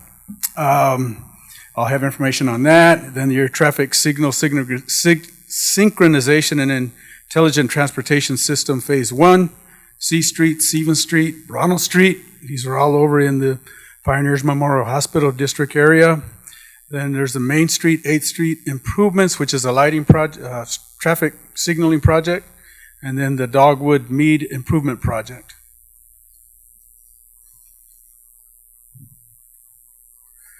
All right, Legion Street. So the top photo is looking west from the new Western Avenue section that I'll be highlighting on the next slide or succeeding slide. And then the bottom slide there is looking east from the AM/PM entrance or Legion Street, closer towards the Highway 86 intersection. So here's where that guy sets up his coffee shop right now. Or he used to, right? Right next to it, right? Sand dunes. Yeah, sand and sea or something. Yeah. Thank you. Okay, so the project description here is a new road with curb, gutter, sidewalk, handicap ramps, striping, and street lighting. This is one of the projects that's near completion. The funding source is from the CMAQ, which is the Congested Mitigated Air Quality Grant, and the project total is $1,040,591.50. Moving on to the next one, which is Western Avenue. This is a new street, and the top slide is you're looking south from the new Wildcat Avenue. And the bottom slide there is looking north from the new Legion Street. This project description is a new road with curb, gutter, and sidewalk, handicap ramps, street lights, striping, and undergrounding of the canal, which is, if you look at the bottom slide there, it's on the right side. It's on the dirt section there next to the sidewalk.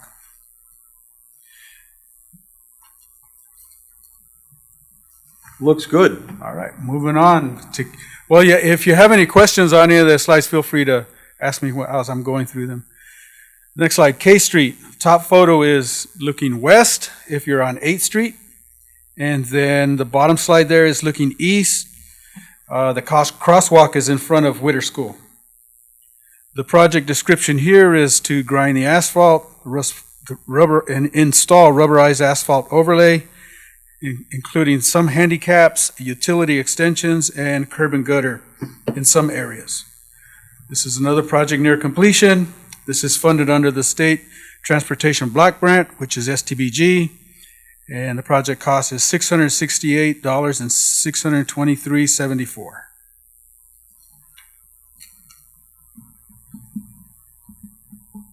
Moving on to the next section of projects that are under design. So this is, the top one is the Second Street from Malin Street to K Street, and the bottom slide is from H Street from Rio Vista to Las Flores Avenue. Project description here is the rehabilitation, street rehabilitation with asphalt overlay, adjusting the utility covers, and striping. This is in design phase and funded under Senate Bill 1, and the project cost is $645,496. Is there an anticipated time when that will be done? Yes. I know it's in design, but. Yes, and we're actually anticipating to advertise for construction in early 2024, I would say January of 2024.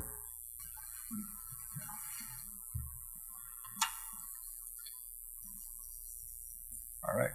3rd Street rehabilitation. The location is from 3rd Street from A Street to River Drive. And if you see that, that's close to Lions Field, just east of it. And also, I think that's the Little League field also. So the project description for this project is street rehabilitation, asphalt overlay, adjusting the utility covers and striping. This is also funded under Senate Bill 1, and its project cost of $332,729, and this also is scheduled to be bid out in January of 2024. Moving on to C Street rehabilitation, that's located from 1st Street to Imperial Avenue. And that's on the northern portion of the city. If you see it, it's just north of Barbara Worth Junior High.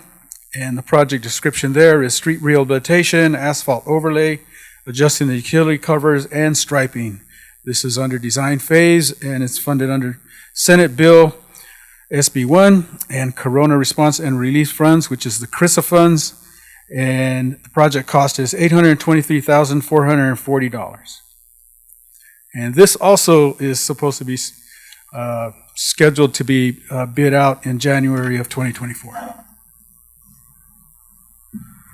Main Street improvements.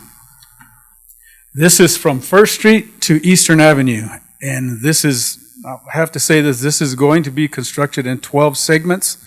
And I had the design engineer actually put the line items on there and put the segments on this map so you could understand how this is going to proceed.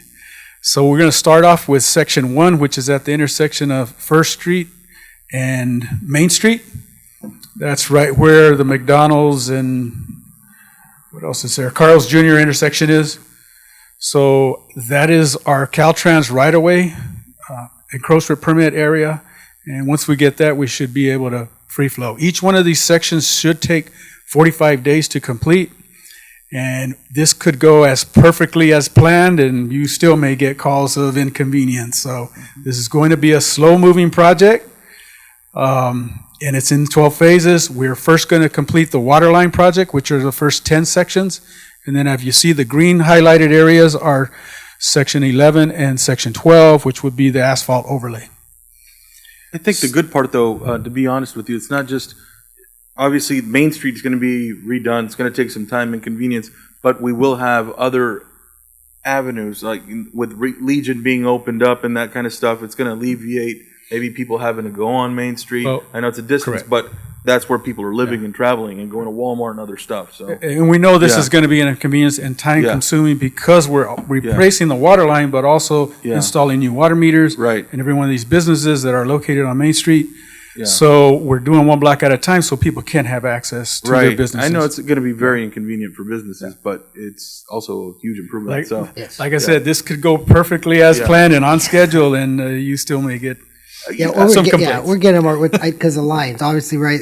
We hear it, got emails. I know the lines on Main Street, but because of this project, right? Because why do the lines when we're going to rip it all up? Yeah, and it's not like it's, I'm sure it's and not cheap. This project is just around the corner. We're going to start bidding this, if you see here, later this month in September 2023.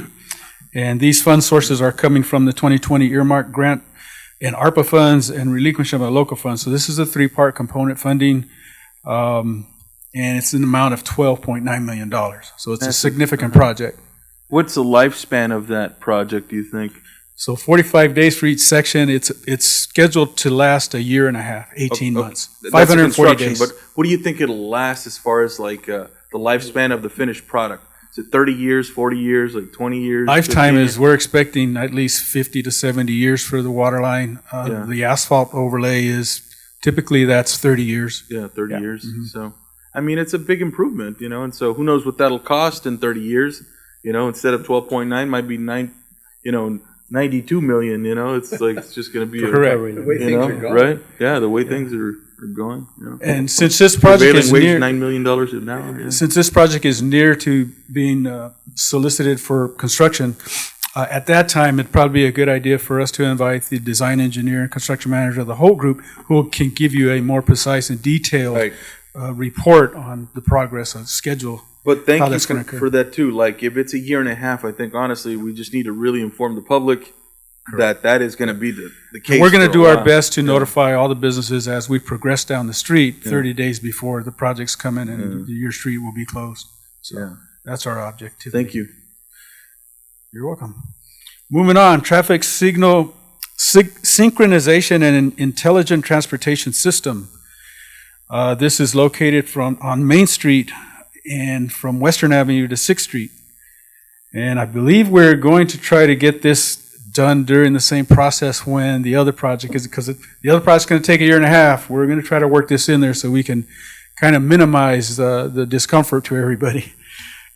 And this project description is traffic communications and upgrading of the equipment on all of the traffic signaling. And that's in design phase right now, and it's covered under the Congested Mitigated Grant Program, and it's funded also under the local match. And this project cost is $1,548,000. And this is scheduled to be advertised for solicitation in May or June of this year, 2024. Mr. Medina, I know that the ITS systems that were installed in larger major cities like San Diego, a lot of the sections included telecommunications or like Wi-Fi or an ability for cell phone companies to use it for signal. Is that going to include any of that? I'm not aware of that, but I can provide that information to you. So I'll follow up with that. Thank you. All right, moving on to C Street, Stephen Street, and Ronald Street rehabilitation. And C Street is some street improvements that we're doing on the north side, and that's from Western Avenue to First Street, and that's the top slide. And the bottom slide includes Stephen Street from Evelyn Avenue to Richard Avenue, and Ronald Street from Evelyn Avenue to Richard Avenue. These are both just north of Pioneers Memorial Hospital District. And the project description there is street rehabilitation, asphalt overlay, adjust utility covers, and striping. And this project is advertising in late next month, late October 2023. So it's an upcoming project, and the funding source is under the Local Partnership Program, which is the LPP, and also the SB1 funding. This project cost is $760,000, and we're looking forward to that project coming on board pretty soon. If I could ask a question, please. With respect to like the streets that are being selected, it's not like LTA funding, so where there's a designation of when and how much and all that sort of stuff. But how are these selected? How are the streets selected? Are they based on experience of staff and seeing the condition, or is it? It's based on the condition of the street, and there are various other streets throughout the city that could actually use, and that's why we want to try to get these projects on board, and then come to some finding of funding availability, and especially under your local streets, under Measure D, that we can utilize to save a lot of streets that really desperately need slurry coat and crack seal that'll last them another 5-6 years. Right. So, okay. Well, thank you. Yeah, you're welcome. All right. Main Street and 8th Street improvements. This is kind of a smaller project. It's at the intersection.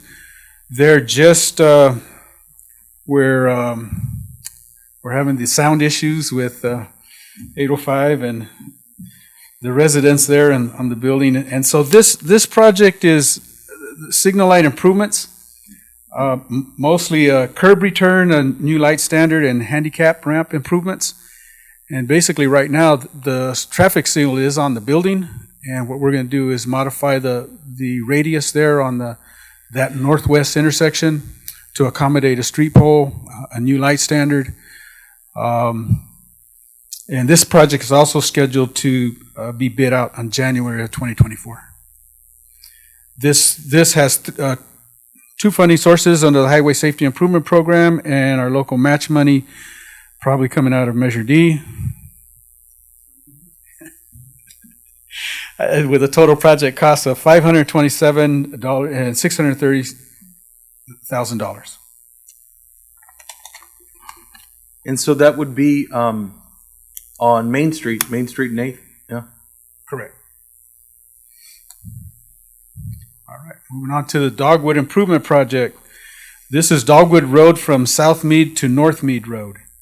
And this project is to install roadway lighting, guardrails, chevron curve warning signs, rumble strips, roadway striping, pavement markings, outside shoulder widening. And this is a kind of a three-way type of improvement there for that T intersection. We are planning on, we were awarded the funding for this in June 14, 2023, and the application forms are pending to proceed with the design and construction of this. This project actually is, the way funds are allocated, the $940,000 for this construction are allocated for the year 2024, 2025.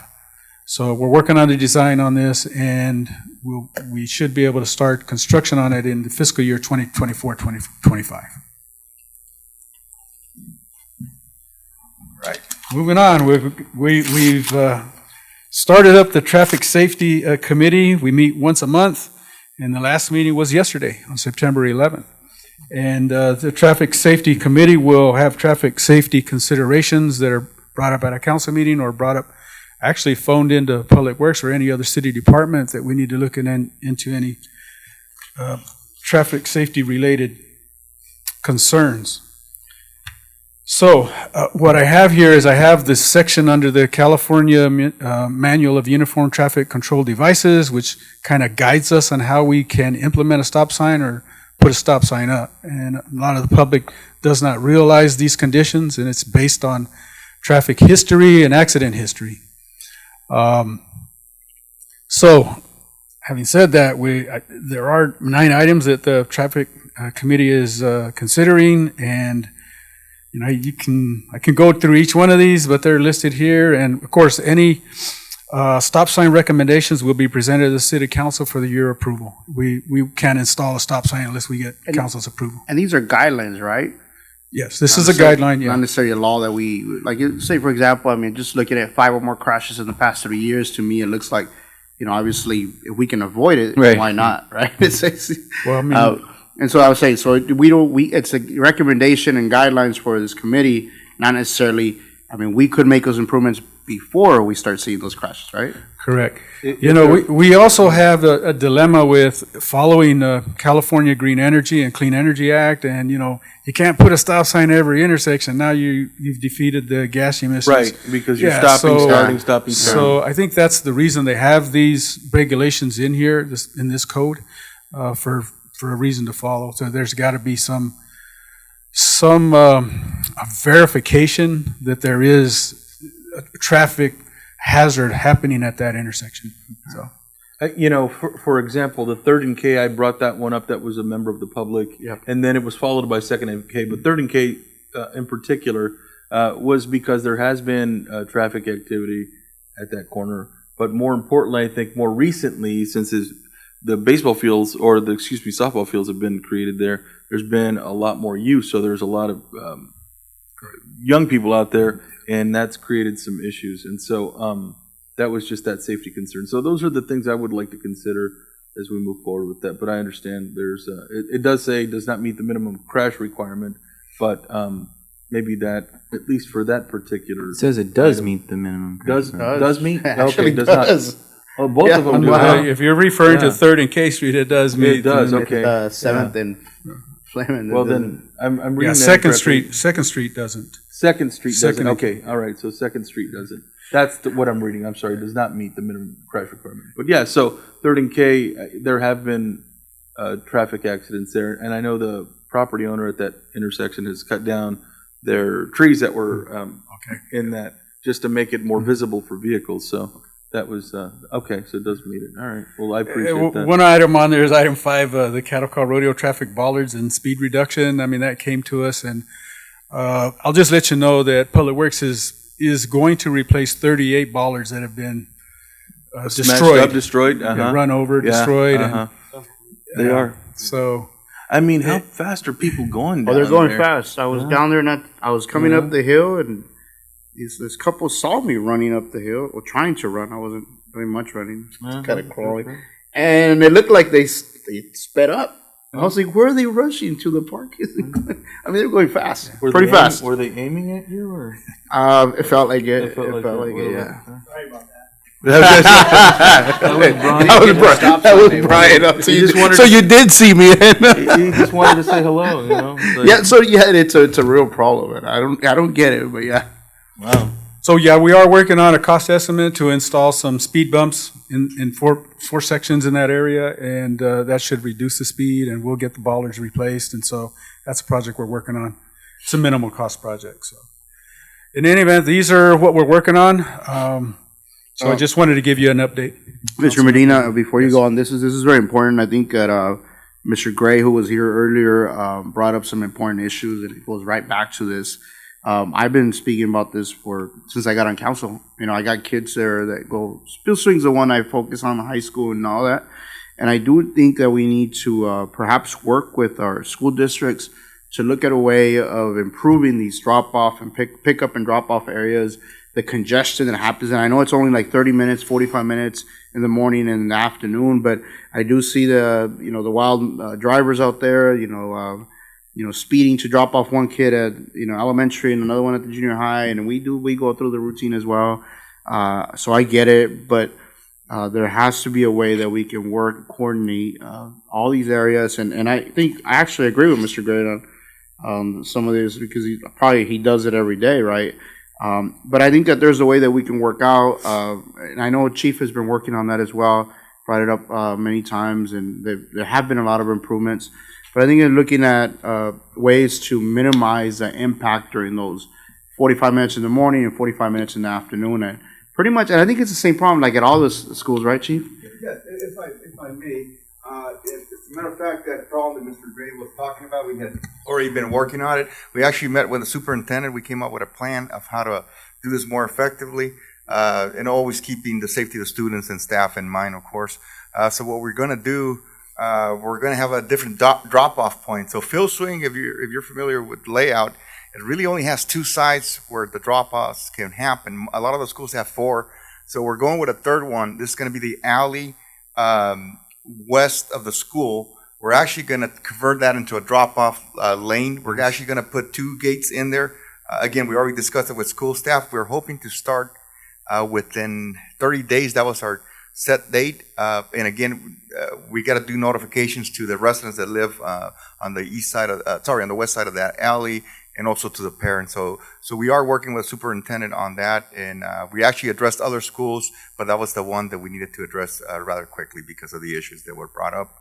Chief, I already told you who's going to complain about that, your first complaint, right? It's going to be my mother that's right in front of her house. You already told you. Expect that one, so, yeah. It's going to come to you, I think. Oh, brother. Trust me, I'm going to hear it. So I've jotted that down, so we'll include that as a topic of item. Yeah, I think there's a lot of stuff, like, for example, changing, like, the way those crosswalks, the way they're designed. I mean, you go from the junior high to the high school, kids go north, and then they go east, when they can just go corner to corner. We can modify some stuff in the way we do some of these things, make it quicker, easier, get kids out of harm's way as quick as possible. There are ways to do all this. I think, I appreciate what you guys are doing. I've always wondered that in this, I've seen it in other cities where they do, X crosswalks. If you're going to close down the whole intersection when they have the crossing guards that blow the whistle and they shut down the whole intersection, why don't they have X crosswalks so people can do the catty corner and not have to do, You ever seen videos like cities like in Japan, Tokyo, right? They just walk. The lights turn red and everyone just walks. There are no lines. I've been there in Tokyo, right? It's unbelievable. Yeah. Hundreds and hundreds of people cross. So efficient. Yeah, but it's also really clean there, and people are different, brother. You know what I mean? It's just, it's different. Probably people are clean. Track in the wrong direction, Have they'll tell you. you not driven Brawley, brother? Come on. Quick But I'm question, sure, Rob. we can come up with some changes. Have we, going to the schools and that, do we have any idea of the impacts that the new junior high is going to have on Malin and that whole area? Traffic impact study. Yeah. So we're waiting on to receive their Okay. their plans. Okay. Can we, yeah, well, then I think we That's have any. important, that's Yeah. coming. Okay. Sounds good. So that's where that's at. Okay. We're moving on then. You listen to everybody. I promise it's getting closer to the end. All right, so this is the Public Works Department Hillary Storm Damage Report, and this is from Public Works. And of course, there are other city departments that encounter damages that are not listed here. So this is just what I have from the Public Works Department. And they're listed here: best road stormwater drain blockage and clearing from storm debris, various traffic signal lights out of order throughout the city during Tropical Storm Hillary. There was a water line break at the 100 block of West D Street. We believe that was occurred by the interrupted power outages with the high pressure on and off that created the interruption of that pressure. There were 3 power pole issues with no power interruptions, with power interruptions within the city. I want to thank the fire department for also helping with assisting on traffic control there. There were also various fallen trees all over the city. I want to thank the Parks Department as well for clearing a lot of that. And then the water plant moisture damage to its programmable logic controller. The IT department, thank you Armando, and the water treatment staff addressed it that day so they could continue to provide the water service. Some more photos there of the damage. Power outage at the water treatment plant and the airport water storage pressure station. Those were restored at that time. The wastewater treatment plant pond levels exceeded the overflow limits, requiring a bypass pump to be stabilized, not to stabilize the water level. The Cattle Call Arena stormwater collection pipe system, that there was a separation between the conduit pipes. These are concrete conduit pipes, and we're having that estimated right now. Actually, we did get one estimate. We're waiting on 2 others. The various sections throughout the city with high water levels were pumped out by Public Works staff. And of course, a special thanks to all city staff for the prompt response that day. That's citywide, all departments. So that takes care of that. And then this is a project that was community-based. And I believe this was brought up at a council meeting as well. This was flag installations on Northwestern Avenue from A Street to Riverview Cemetery. And that photo there just depicts just one block section looking forward. But if you can imagine A Street all the way to Riverview Cemetery, both sides of the streets lined with these flags, it was a pleasure to see. So, and this was under the direction of the City Public Works and installation of temporary flags to line Northwestern Avenue on special patriotic and veterans events. This temporary flags are provided by the Brawley, well, let's just say a local organization. They wanted not to be mentioned. I almost did. And placed by volunteers and are taken down at the end of the day. Can you give us their initials at least? No, right. I don't want to get in trouble, so. And there is a special thanks here to Brian Floyd, who's sitting here right here, and may have a couple of words to say after I get done. Ronnie Gibson, TJ Gibson, Cade Roper, Sugar Floyd, Mackenzie Floyd, Charlene Weiss, Jared Miller, Steve and Julie Reeves, the Church of Jesus Christ of Latter-day Saints from Brawley, and the flags are provided by a local organization. I also want to thank council members Castro and Hambry, as well as City Manager Salcido for their on-site visit. So this was a proud project, I think, for the community and the volunteers that provided that. And it was done work. so rapidly, so I appreciate staff's involvement with that. And I agree with you. Let's give Mr. Floyd a big round of applause because he brought this forward. Thank you. I don't know that I need a round of applause. I just wanted to come here and I wanted to say thank you guys. Thank all of you for letting someone like me bring a project to you. Thank you for your leadership and letting it happen. When I asked the council to consider it, I was given the direction that if the city manager, Mr. Salcido, had agreed that we could move forward. The next day, Mr. Salcido met with Mr. Medina and myself, and like he mentioned, a couple of you guys stopped by and just happened to be there, and you stopped and got out and we checked it out. So I brought it to your attention on Tuesday. We met on Wednesday and on Sunday by 9:30 in the morning. You guys were done? We were done, drilling the holes. So I'm really excited that we were able to get this done.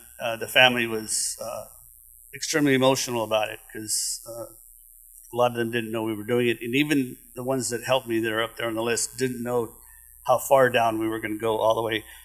So we didn't have to drill any concrete holes in the sidewalk along from 8th Street to River because it's all grass.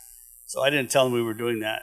And one of the relatives had said they had just gotten their emotions under control when they pulled up to 8th Street, saw the flags, and she lost it again. But in a good way, you know? In a great way. And so this means a lot to me, meant a lot to their families. It's going to mean a lot to more people in the future. Looking forward to the council, the committee you're putting together. I'm not sure if you've already done that or not, but to put sleeves in there, we can get more flags going. I submitted the application for the name change to Veterans Memorial Way from Western. I don't know where we're at in that project process, but hopefully that can be considered sometime in the future. But I just want to thank you guys, and I want to thank Mr. Salcido and Mr. Medina for letting this happen the way it did. So can't thank you enough, and I'm here to help any way I can for future projects, Mr. Castro. Thank you so much. Thank you. Can I say a few words? Of course, absolutely, please. Mr. Floyd, you were actually on my comments, so we'll just say it now, and then I'll scratch it off so my council comments are shorter. My condolences to you and to your family. Always the loss of your Marine.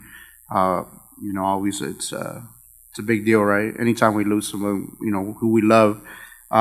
But I appreciate your hard work and you coming out there. And I do apologize that I, for some reason, thought you were going to be out there by yourself trying to do it. And I said, I finished a project in Westmoreland and ran down here, and they were all done. Like, it was done 100%. So I was like texting, like, what's going on? And they were all done. So I do appreciate it. Appreciate your hard work and all the folks that came out to help you. So, and real quick, we are looking at that right now. We're putting together a committee. I've been reaching out to folks. And once that gets going, that's going to be our first project. I think, obviously, we need council to approve, right? But we'll bring that before council to be our first project. And hopefully it all goes in order with the renaming of that section of the street. And we're able to do some nice things to that area. And obviously, as a final tribute to our veterans when they pass on the way to the cemetery, I think it's beautiful and well thought out on your part. Thank you. I just wanted to mention that when I presented this to you, I thought that I told you that you'll get more participation from the community than you can imagine. And when I asked for people to help me with this, there was like no doubt. It's like, when I got to be there, and what are we going to do? I brought all the tools. We got it done. I do want to mention though that as we were doing this project, some of the homeowners came out and asked what we were doing and why we were doing it. And everybody that I encountered along the way, everybody said, "Wow, that's great. We're all for it." People driving by in cars stopped, said, "What are you guys doing?" Because we're out there, 6 o'clock in the morning on a Sunday, drilling holes. So we gathered some attention. No one had one negative comment to say, and I just thought that was really incredible that people were so supportive of what we were doing. So if there's any questions or if you guys had any comments from anybody in a negative way, I certainly didn't get any. So it was just positive feedback from all the residents there. So thanks again. Just take care of your health, please. We heard of, that's why I was curious what was going on. But do take care of yourself. We could always help out. Like I said, you don't have to put yourself out there like that. So. Okay. All right. Thank you. So, and we're down to the last slide. Oh, no. Another one. So I have here the mission statement of the Brawley Pellet Works. So the Brawley Pellet Works and Operation Department operates, maintains, and improves the infrastructure of the city of Brawley. I got that off the website. just wanted to let you know this was part one, and this was street reports, and the other information, I will be putting together a Public Works Part 2, capital improvements, water, wastewater, and other city infrastructure projects, environmental compliance, and animal control. There may be a third section, or maybe I can squeeze that in there with actually housing and community and economic development. You have several projects. That may need to be another presentation, so. Great job. I really do appreciate what you've done. I love the presentation, the work, and I think quite often the public doesn't understand like all that's being done within the city, and so it really lays that out. I would ask you please to send this to council, just a slide deck, if you could please. And I have a presentation tomorrow with a group of people. And I want to be able to share some of the improvements and the things that your staff. I'll have to ask IT to help me on that because I couldn't even send it from my email to back and forth. It had so much large documents. Yeah, Armando, thank you. Maybe we can load it up on the city website. I think that's important for people to see, you know, and you should be proud of the work. I think it's very good. Thank you. Well, if you total up all these projects, and you're talking about $23 million that the city of Brawley is doing just in streets alone for the next year and a half, 18 months. Yep. So you got plenty of other work that's going to be reported back to you. And you know, when people hear that, that's what I'm saying. It's like I've always said this: we are our best voice, right? We are our own newspaper. We can spread that word, and the more that people understand the things that we're working on, when you say it like that, it's $23 million worth of street improvements in the city. That's very significant over the next year and a half. And when people understand that, it does make sense. So. And we're already working on the next round of streets, and so best road improvement isn't even on here. Yeah. But yet we've prioritized that street as well. So we're working on future street projects. Best definitely needs that work. I tell people, like, if you've ever been to the moon or you ever dreamed of going to the moon, just go drive on Best, and you can feel that. You know what I mean? Because that one is rough, brother. I drove it today. So exactly. So the only thing there is a special recognition and thanks, and City Council for your leadership and decision making. City Manager Tyler Salcido for his leadership and direction. Also, William Smurden, you're on there because your legal advisement and bond reviews and contract reviews and all that plays a part in this. Public Works, their hard work, and engineering, their continued expertise, and the Traffic Safety Committee for their review and recommendations. And they're all listed there. I want a special thanks to Ana Gutierrez, who works in Public Works, because she had to do a lot of research to get me this information so I could put this together. Thank you, so Ana. I want to recognize her as well. Thank you, Ana, and thank you, Ram. And quite honestly, I really, truly appreciate that you've mentioned your Public Works staff, engineering, Traffic Safety Committee, and everybody else. It means a lot to me that staff is recognized. I think oftentimes it goes without any notice, and I do appreciate it. I don't say that just to say it. I really appreciate the presentation. Thank you. Well, they're a good working team. Yeah, no, I saw the maps. You had them like pinpoint. Do we have one where like citywide? Is that yours again? I know. Do you have one? It I is. thought it was Luke again. Do you have a map citywide where we can? I think we can show each one, but I think citywide showing projects that are going on across the city. So let me try to plot this on a citywide map and different visual locations where they're located at. It would have just been hard to really small to try to get it on a slide. Let me work on that. I appreciate it because a lot of these things are happening now, but these have been years and years in the making, some over a decade, and so these are years in the making. Now they're coming to life, and I'm happy to finally see them, and you've put it in a way that people can see it clearly, so thank you very much. You're welcome. All right. Thank you. Well, thank you. Thank you. Next item on the agenda is City Council member reports, and we'll start with Council Member Hamby. Mr. Mayor, I'll defer mine except to say I just want to thank city staff and employees for working so hard to get us through this summer. It was a long, brutal summer. There were a couple of significant storms in there, and it's impressive to see everyone working together, long hours, overnights, to get us through those difficult times. I remember when I first got on city council, I would hear complaints from people, from residents all the time about, they would see a white city truck with a couple guys in it, and they felt like they were driving around, not really doing anything. They didn't know the difference between a Public Works truck and a Parks and Rec truck. Not that it mattered, but what they saw was, what they reported was that there were city employees that just weren't really doing anything or doing things efficiently. And I can tell you that I have not heard that kind of a complaint for a few years. I don't know if it's a change in leadership and management, and being able to motivate people, or if it's just in general residents are seeing that it's not what they thought before.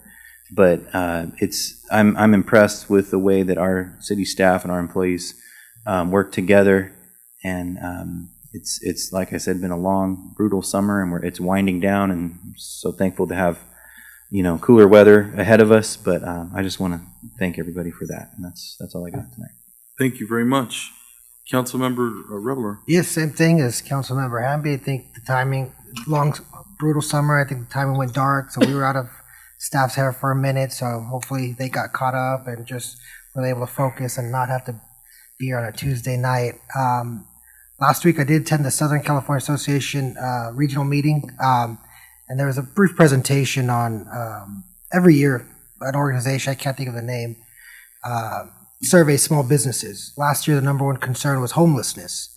This year homelessness is now number 5. Doesn't mean it's went away, it's still an issue. But the number one concern among small businesses in Southern California was taxes and fees.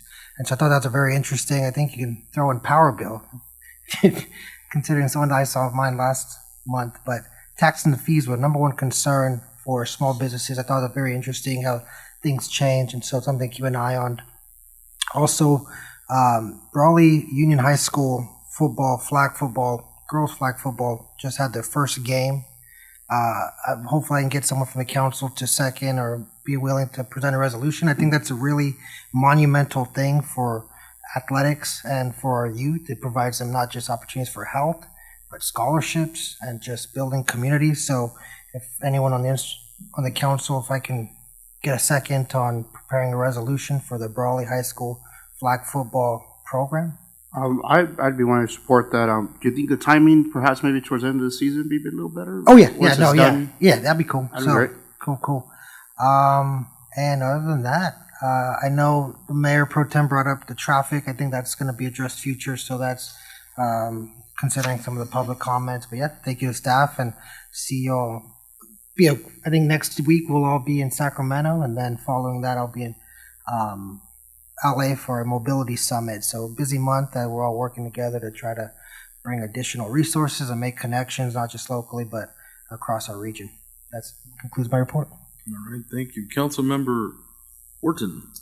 Mr. Mayor has already brought up AB 918. Tomorrow is convening of the LAFCO Healthcare Advisory Meeting, so looking to attend that and bring back. Obviously, maybe by the time we meet again, that information will be a bit stale, but looking forward to that discussion, see where it goes. And then other than that, just a couple quick announcements. I think I'm coming up on 26 years in my what would be considered volunteer service to the Imperial County Sheriff Reserve Unit. Our barbecue is coming up. It kicks off barbecue season, I think, for most of our nonprofits, so just warning my fellow council members, I'm coming at you. But that is September 24th, and I'll be down there helping the cause, and looking forward to that, actually eating it. And then my last announcement is my mother turned 93 today. Wow. Happy birthday. Happy birthday. I'll just make a mention of that, right? And she is often spotted around Thornton Park or in our neighborhood. She's Any out of there. us that live in that section of town, she tries to get her half mile to sometimes mile of walking in, still at her age. So proud of that, and we did celebrate a little bit earlier today. So those are my comments. Congratulations to your mother, 93. All right. And Mayor Pro Tem? Yes. Happy birthday to your mother, Councilmember Warren. I did watch this documentary on Blue Zones? I'm Blue sorry? Zones, on Blue Zones. Blue Zones? Blue Zones, right? Healthy eating, healthy living. And Councilmember Warren has been advising me for quite a bit.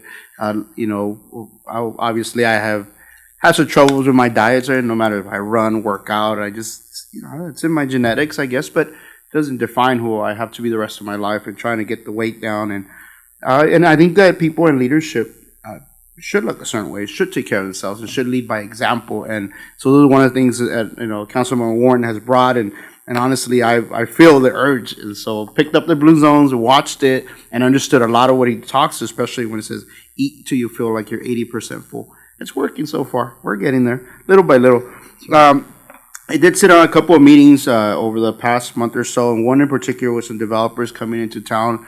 I don't think I can disclose all the details of a lot of these meetings, but just know that with the development of these geothermal plants that are coming in, there's a lot of exciting stuff coming to our community, and I've said it since back in the day. I think when I went on council members Revelar's podcast of, we have the water, we have land, and we have a lot of labor, right? We have a lot of folks looking to get to work, and I'm excited to see what's coming in the next couple of years with these with the development, with the construction of these plants, and not just the work that's going to be created via those projects, the construction of those projects, but what's coming with it, everything else as a result, right? And the money and the input into the local economy is going to be huge. I'm very excited.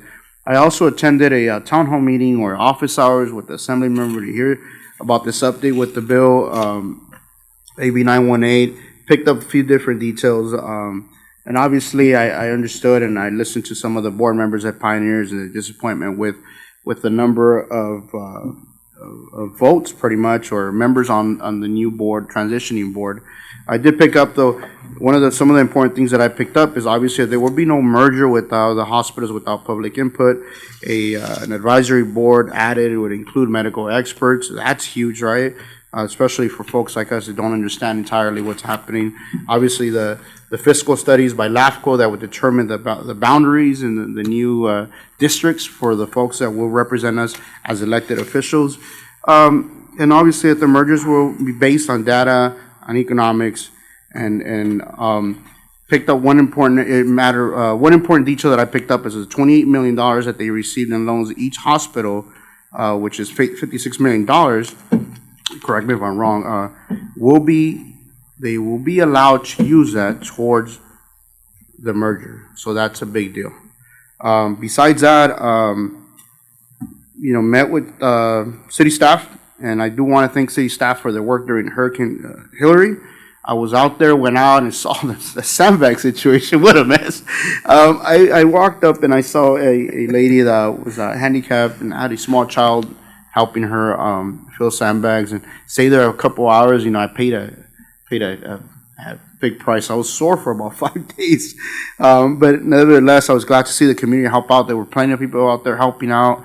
And just something as simple as sandbags. I did see the criticism from folks saying, "Hi, you guys are ridiculous. You're trying to scare the community. No hurricane was coming." It's better to be safe than sorry. And even if it was just sandbags, it's better to have something, right? And it's better that our folks, and even with the little bit of rain, that we got, our staff was still extremely busy throughout the weekend and throughout the week, and still has a lot of work to do. I'm just grateful that Tropical Storm Hillary went elsewhere and just kind of whipped its tail at us. And so, besides that, I wish Tyler hope all is well. I haven't seen the boss today. I'm not sure what happened. I got here late, and I do apologize for that. I ran into traffic on the way here, and that's all I have, Mr. He's Mayor. on Zoom. On Zoom? Yep. Oh, there he is. Yep. All right, boss. Hope all is well. All right, so thank you very much, Mayor Pro Tem Castro. Multiple meetings over the past several weeks with respect to potential development here in the city of Brawley. That's happened frequently. I had some today, I had some yesterday, and they've happened during the past few weeks with various developers or project management companies. In particular, they're interested in lithium workforce housing, and so that would be interesting. We'll see. Everything with lithium is... anything related to lithium right now is grabbing a lot of attention nationwide, locally, and federal government, state government. I met with Noemi Gallardo, who's the energy commissioner, one of the energy commissioners for California. She was here and visiting the area, but met with city staff, myself, Tyler, and Tommy helped as well, and she had her staff, about 11 people from throughout the state. So obviously there's a tension here. I want to see things develop just like everybody else, but I still am, I'm optimistic, but quite frankly, it's going to take dollars to build infrastructure. That's really where the improvement has to take place, and that is not just water, wastewater treatment, but one thing we don't talk about too often here is energy, and that's a tremendous amount of energy that these, whether it's a plant or whatever, is taking. A local nonprofit is looking to install, at least the way he described it, looking to install 4 power chargers for vehicles, and the energy needs are tremendous.